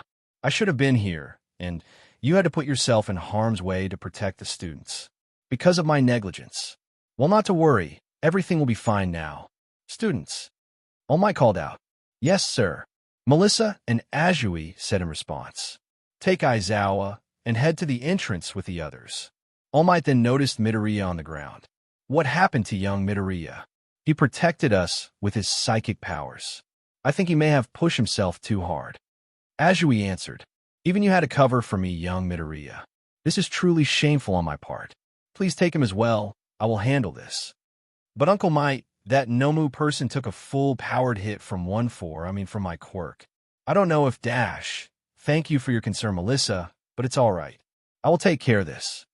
All Might then flashed his signature grin, reassuring Melissa and Azui. With that, they took Aizawa and Midoriya up the stairs while All Might faced off with the villains. Finally, you are here, All Might. All of this was for you after all. Shigaraki stated with glee. Well, you've got my attention. Now then. All Might rushed forward, throwing a punch. Aimed at Shigaraki, but Nomu once again blocked it by stepping in front of him. All Might was shocked to see that Nomu was unaffected. Well, Melissa was right. You really can take the full force of my punch. All Might said as he evaded Nomu's counterattack. Oh yes, All Might. Nomu was made just for you. He has shock absorption, which means he can take anything you throw at him. Shigaraki explained. Thanks for the information. But there's more than one way to put you down. All Might ducked under one of Nomu's punches and grabbed him from behind. He then attempted to suplex Nomu into the ground, but a portal had opened up and Nomu came out of the second one under All Might and grabbed him. What the? Did you think it would be that easy? We've been preparing for this moment for a long time, All Might. Shigaraki said with glee. Back with Melissa, she and Azui were walking up the stairs when Uraraka notices them. Hey, are you guys okay? Uraraka asked as she came down to them. Aizawa is badly injured and Midoriya overused his quirk. Azui answered. Oh my gosh. Come on, let's get up the stairs. As Uraraka helped Azui with Aizawa, Melissa turned back to the battle and saw All Might in trouble. Uncle Might, here Uraraka, take Midoriya. Melissa then handed Midoriya over to Uraraka and ran back down the stairs. Melissa, where are you going? Uraraka asked, but she received no answer.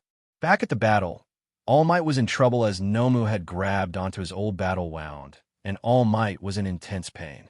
Good Nomu, don't let him go. Now, Kirojiri, pull them back so you can crush All Might in your portal. Shigaraki ordered. Normally I don't like to get Viscera and BLD into my portals, but for someone as great as you all make an exception. Kirojiri began to pull Nomu into the portal along with All Might. All Might knew that as soon as he was halfway it would be over for him, but what could he do? He was stuck. That is when a wave of ice came and froze Nomu, while Bakugo attacked Kirojiri. Kirishima attacked Shigaraki, but he evaded the attack. Oh man, that would have looked so cool. Kirishima lamented. With Nomu's hand frozen, All Might was able to break his grip and free himself. Did you really think you could kill the symbol of peace? How foolish. Todoroki coldly stated. DM in it. How could you let these kids get the better of you, Kirojiri? Shigaraki asked angrily. Kirojiri tried to make a portal, but Bakugo had a firm grip on his bracer. Don't even try it. I may not understand how your power works, but I'm guessing you can't make your whole body mist, and that's why you make so much of it to hide your real body. Now that I know the secret, you're not so tough. Bakugo said. Nomu came out of the portal and broke off the frozen part of his body. He then began to regenerate his missing body parts. Holy CRP. What the hell? Stay back, kids. Kirishima, Bakugo, and All Might said as they watched Nomu grow the left half of his body back. What's the deal with him? I thought you said his quirk was shock absorption. I didn't say that was his only quirk, did I? He also has high-speed regeneration. He's basically a highly efficient punching bag that punches back. I told you, he was made to kill you, All Might. Shigaraki gloated as Nomu stood back up. Uncle Might. Melissa, what are you doing here? Uncle. Well, that's interesting. Now first things first. Nomu, free our ride out of here. Shigaraki ordered. Nomu charged at Bakugo before anyone could blink and freed Kurogiri, while Bakugo was sent flying into a wall. Kakin. Melissa screamed. Bakugo, however, was standing right next to her. Oh, there you are. Melissa said. How'd you dodge that? Kirishima asked. Shut up, you moron. I didn't. Bakugo replied. Everyone turned to see that All Might had pushed Bakugo out of the way and taken a hit for him. All Might, the students shouted. How could you? Attacking innocent children like that. Innocent. That rude one was holding my friend hostage. I had to do something. And besides, these kids are no angels. Your niece over there tried to kill me with a full-powered punch. And her foxy boyfriend tried to kill me with his psychic powers. If Noma hadn't blocked the attack, I wouldn't be standing here now. It's a crime if we use violence, but righteous if you do it. You are nothing more than government-sanctioned thugs, and violence breeds violence after all. So why is right to say that we're in the wrong? Maybe you're the criminals. Shigaraki said. Criminals like you always try to make your actions sound noble. But admit it, you're only doing this because you enjoy it, right? He's got me figured out. Shigaraki thought. Enough of this. If we work together, we can take them. Todoroki said. No. Stand down, I got this. Really? If it wasn't for me, you wouldn't have made it out earlier. And I thank you for your assistance, young Todoroki, but I will handle this. All Might said as he faced Nomo. Now, then, ready for round 2. We returned to the battle between All Might and Nomu. While the two were getting ready to clash, Bakugo noticed Melissa's broken arm. What happened to your arm shield? Bakugo asked. Oh, I went over my limits to stop the villains in the water area. Melissa answered. Then you should sit this out. Bakugo turned to Shigaraki and Kurogiri. Both still intended to kill the kids while All Might was dealing with Nomu. All Might wiped the BLD from his mouth. DMN, I don't have much time left. This Nomu person is almost as strong as me, not to mention his shock absorption and regeneration abilities. Taking him down won't be easy, but I still must do it, because I am the symbol of peace and justice. All Might thought as he prepared to charge at Nomu. Before anyone could move, All Might charged in with Nomu mirroring his actions. Their clash, so strong the resulting shockwave, pushed everyone back. Weren't you listening? Nomu has shock absorption. Shigaraki yelled as he flipped through the air. Yeah, what of it? All Might replied, while trading blows with Nomu. It's shock absorption, not nullification. So there's a limit to how much you can take. So you're made to take me on at full power, huh? Then I will have go past that and force you to submit. As All Might and Nomu were still exchanging punches, Shigaraki noticed that Nomu was being forced back. Nomu threw a haymaker that All Might had avoided. All Might then grabbed onto his arm. Remember, students, All Might said as he began to spin Nomu around. A hero always finds a way for justice to prevail. He threw Nomu into the air, and before Nomu could recover, All Might had jumped on top of him, slamming Nomu into the ground. As Nomu had bounced off of the ground, All Might appeared in front of him to deliver the final blow. You may have heard these words before, but let me show you what they really mean. All Might began to pull back his fist.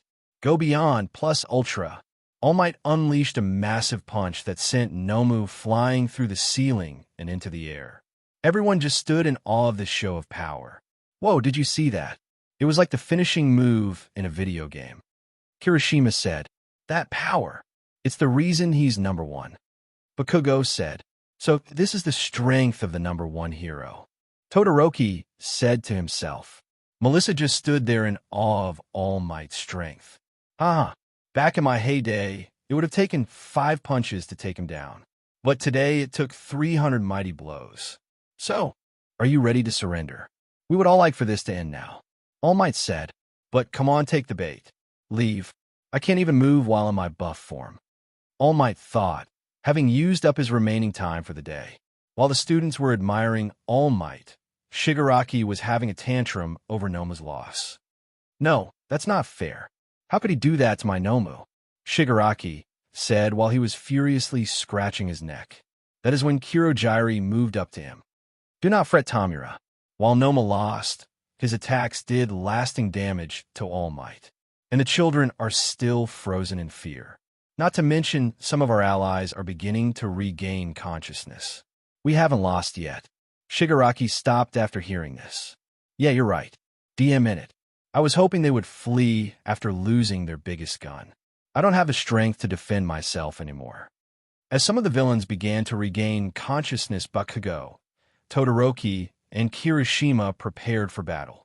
"Looks like we're going to fight anyway," Kirishima said. "It appears so. Will you be joining us, Shield?" Todoroki asked, but Melissa did not respond. She was focused on All Might, whose body was beginning to let off steam. "Oh no, I know what that steam means. Uncle Might doesn't have much time left, and I'm the only one who knows." Shigaraki rushed forward with Kirojiri, but as they approached, Melissa had leapt towards them, preparing to launch a kick at Kirojiri's neck brace. "Get away from him," she yelled, but Kirojiri had opened a portal in front of her face and one next to Shigaraki. Shigaraki's hand came out ready to grab her. "I won't fall for that again," Kirojiri shouted. "Say goodbye to your niece, All Might," Shigaraki said with a sadistic grin. But suddenly Shigaraki's hand was covered in a lilac glow, and his fingers were bent backwards. Shigaraki let out a scream of pain while he pulled his hand back. Meanwhile, the same glow surrounded Kirojiri, and he and Shigaraki were thrown away from the others. "This power is Zeku," Melissa shouted as she crashed on the ground and looked back. Midoriya was there with Uraraka, helping him stand. "Why did you come back?" Bakugo asked. "I saw a terrible sight that I couldn't allow to happen," Midoriya said in between breaths. Flashback: Midoriya was walking up the stairs with Uraraka's help. He was still exhausted from his earlier assault on Nomu and was still in his Espion form. Suddenly, he had a vision of Shigaraki turning Melissa to dust. While confused by this vision, he looked back at the fight. All Might had just won, but the villains weren't leaving. It looked like the vision he saw was about to pass. "No, I have to stop this." Midoriya began to try and move back down the stairs, but Uraraka stopped him. "What are you doing, Zeku?" she asked. "Please, Uraraka, we have to go back. Something awful is going to happen to Melissa." "What do you mean?" "All Might just beat the bird guy. I'm sure he can dash, please." Uraraka was taken aback by Midoriya's sudden outburst. She didn't know why, but she felt she should trust Midoriya. "All right, Zeku, let's go." She and Midoriya began to go back to the battle. "Where are you going?" Azui asked. "We need to go back. Please take care of Aizawa," Uraraka answered as she and Midoriya continued to the battle. Azui wanted to ask more questions, but Aizawa was seriously injured and needed help fast. She decided to trust her friends. Back in the present, Midoriya was on the verge of collapse, using his quirk when he was already exhausted. While Uraraka and Melissa were concerned, Shigaraki was holding onto his hand in pain. He glared at Midoriya. "You DM mutt. I'm going to kill you." Slowly, painfully, "By the time I'm done, you'll be begging for me to end it." As Shigaraki got up, he was suddenly shot in the shoulder. "They're here," All Might said, looking towards the entrance. Back with the rest of the students, Ida had returned with the rest of the teachers. Snipe, the sharpshooting hero, took 2 more shots in a different direction. His target, a villain who was about to kill Kaminari. With Kaminari safe, Snipe took more shots at Shigaraki. But Kirojiri had put up a portal in front of Shigaraki, blocking Snipe's shots. "We need someone to pin them down," Snipe shouted. "I'll do it," 13 said, as some of the students helped her up. "We must retreat, Tamura," Kirojiri said as he began to pull Shigaraki into a portal. Suddenly, he was being pulled by a powerful force. This force, black hole. 13 was trying to SCK in Kirojiri so they couldn't escape. Unfortunately, the distance and her condition meant she couldn't use black hole at full force. As Shigaraki was falling through the portal, he gave one last glare at All Might. "I swear I'll kill you. One day, you and that DMN fox." I swear it, Shigaraki stated as he went through the portal. Meanwhile, Melissa was saddened with how little she had done. I'm sorry, Uncle Might. Even after all the training I did with Kakin and Zeku, I couldn't do anything. That's not true, Melissa, All Might said, slowly turning into his skinny form. You bought me a few precious seconds and saved my life. Thank you. Melissa was happy to hear that. In an unknown bar, Shigaraki and Kirojiri had warped into the empty bar. Shigaraki landing on the floor, bleeding and angry. DM it. After everything we've done to prepare for this, he isn't getting weaker at all. You were wrong, MSTR. You were so wrong. Shigaraki yelled at a TV screen showing static. No, Tamura. We just weren't as prepared as we should have been. But we have gained valuable information and we'll be ready next time. The voice known as Mr. said. By the way, where is Nomu? Another voice asked. He was sent flying by All Might. Without specific coordinates, I couldn't get to him. Kirojiri answered. What? This is a travesty. Perhaps, but a small setback at best. For now, rest, Tamura. Heal and recover your strength for the next mission. I must return to the shadows. Remember, you are to become a symbol of your own. A powerful one to strike fear into hearts of heroes. The MSTR said. Power, that reminds me. That girl from before, All Might's niece, she had a similar power to All Might. And that fox brat, his power was so annoying. I won't turn him to dust. No, I got a better idea. I'm going to skin him alive, hang his pelt from my wall. A trophy and a message of what happens to those that PSS me off. Shigaraki said with sadistic glee. So Melissa's shield has a quirk similar to All Might's. Interesting. As for the fox child, you can't kill him yet, Tamura. He's very special and crucial to our plans. What? How MSTR? His quirk is very adaptable. It seems to give his body no drawbacks for the power he uses. Even some of his BLD and hair samples we acquired have already improved our other Nomus. Shigaraki was silently admiring his MSTR's progress on this matter. So for now, watch him, study him, and if given the chance, capture him. Yes, MSTR. Back at UA, the police had arrived and took in all the defeated villains. They were taking statements from the students about the attack when Azui spoke up. Excuse me, sir, she said to the detective. Are Aizawa and 13 going to be okay? Well, the detective pulled out his notes. 13 had some large lacerations on her back, but none of them life-threatening, so she'll be fine. Aizawa, on the other hand, had facial and arm fractures and some permanent damage to his orbital floor. He will need treatment if he is to ever use his quirk again. Aizawa may not be able to use his quirk anymore. Azui asked in concern. Not to worry. The doctors treating him are the best in the field and should be able to save his eyes. As he was about to leave, Uraraka walked up to him. Excuse me, what about Zeku and Melissa? She asked worriedly. Oh, Miss Shield and the Fox Boy. They are both okay. Shield had a broken arm, and Midoriya overexerted himself. Recovery Girl should have them up and about in no time. Now, Lieutenant, please SCRT these students back to the main building. Sir. An officer who looked like a cat answered. Most of the female students were gushing about how cute he looked.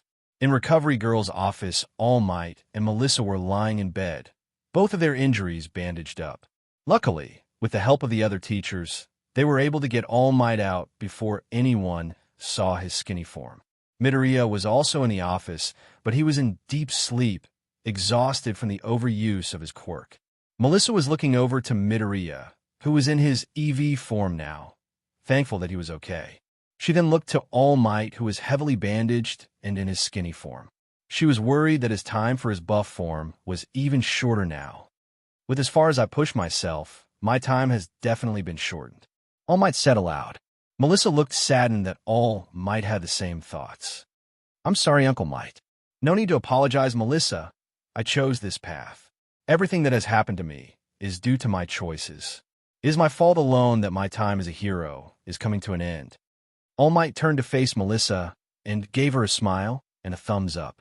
So don't worry about it. Just know, we will be increasing your training from this point forward. So be ready for it, Melissa. Melissa smiled until Recovery Girl bonked All Might on the head with her walking stick. Enough talk about training. You're in recovery right now, so rest. All Might rubbed his head as Melissa giggled a bit. Very well.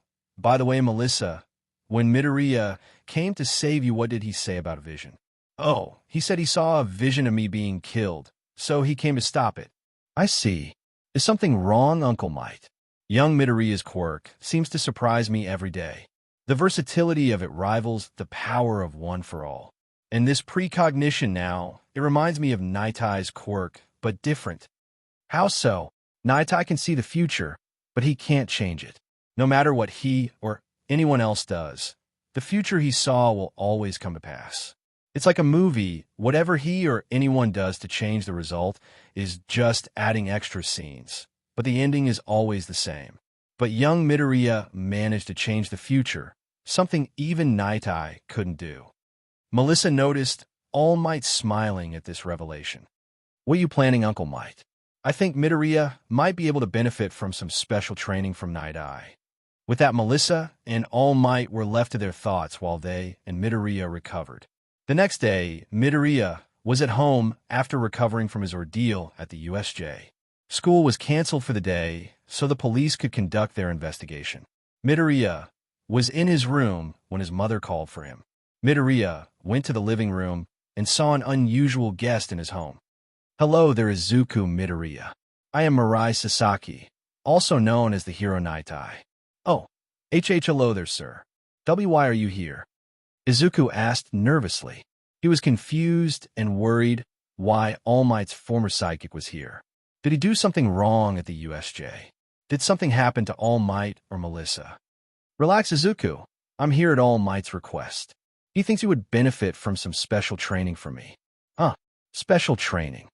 Yes, specifically for your new ability. Izuku was confused until he remembered. You mean when I had that vision? Yes. I'm honored, Sir Nightai, but I don't know how it happened. I haven't been able to use that power since the USJ. You just discovered it. You will need time to discover how to activate it and use it to its full potential. That is why All Might asked for my help, actually. Since my quirk is similar, he believes I will be able to help you with this new ability. Also, Nightai got up from his seat to face Izuku. I'm interested in this power myself. Why, sir? My quirk is very similar to yours. I can see the future events of anyone I want as long as I make physical contact with them. But I cannot change their future. No matter what, whatever they do, or rather, whatever happens to them will come pass. All I can do is prolong the inevitable. But you, Izuku Midoriya, you can change that future. You can prevent the innocent from meeting a terrible fate. With proper training, you can save so many lives. Izuku was shocked at hearing this. To hear such words coming from someone who worked with All Might was startling. Do you truly believe I can achieve such a feat, sir? I wouldn't be here otherwise, young Midoriya, even with All Might's request. Izuku smiled at this, happy that he was truly making strides towards his goal. Masaki turned and bowed to Inko Midoriya for her hospitality. As he was leaving, he turned back to Izuku. By the way, Izuku Midoriya, I watched the video of the USJ incident. The amount of power you command with your psychic form is impressive, but you're also limiting its full potential. Huh? What do you mean, Sir Nightai? The attacks you used were kinetic force-based, physical-based attacks powered by your psychic energy. But with the amount of power you have, you should be capable of telepathic attacks as well. Nomu was made to fight All Might, so he had quirks to defend against great physical trauma. If you had used a telepathic attack, one that targets the mind, you could have ended the fight before All Might arrived. Midoriya thought on this, and Masaki was right. He had never considered using those type of attacks before. He just used what came naturally to him. If he had telepathic attacks in his arsenal, then he could be much more effective on the battlefield, especially against villains with strength and durability quirks. Thank you for the advice, Sir Nightai. I'll work on it. If you're willing to put in the effort, then come by my office. Masaki handed his business card to Izuku. But I warn you, the training will not be easy. We will be working to bring out your full potential. It will be a few days before classes resume, and in those few days I will work you to the bone. You will realize your full potential through BLD, sweat, and tears. Midoriya was taken aback by Masaki's sudden intensity. While it would be hard, Izuka knew this would only help him on his path to his dream. I'm willing to do it, sir. I'll see you tomorrow. Good. I'll be expecting you. Oh, and work on your sense of humor. Huh. All Might isn't the #1 hero just because of his strength. He also possesses great charisma, the ability to bring a smile to the face of all when he arrives. You can be the strongest hero in the world, but without that charisma, you will never bring hope. Just look at Endeavor. He actually has more solved cases than All Might, but he lacks the ability to make people smile. The citizens do not feel a sense of safety or hope when Endeavor arrives.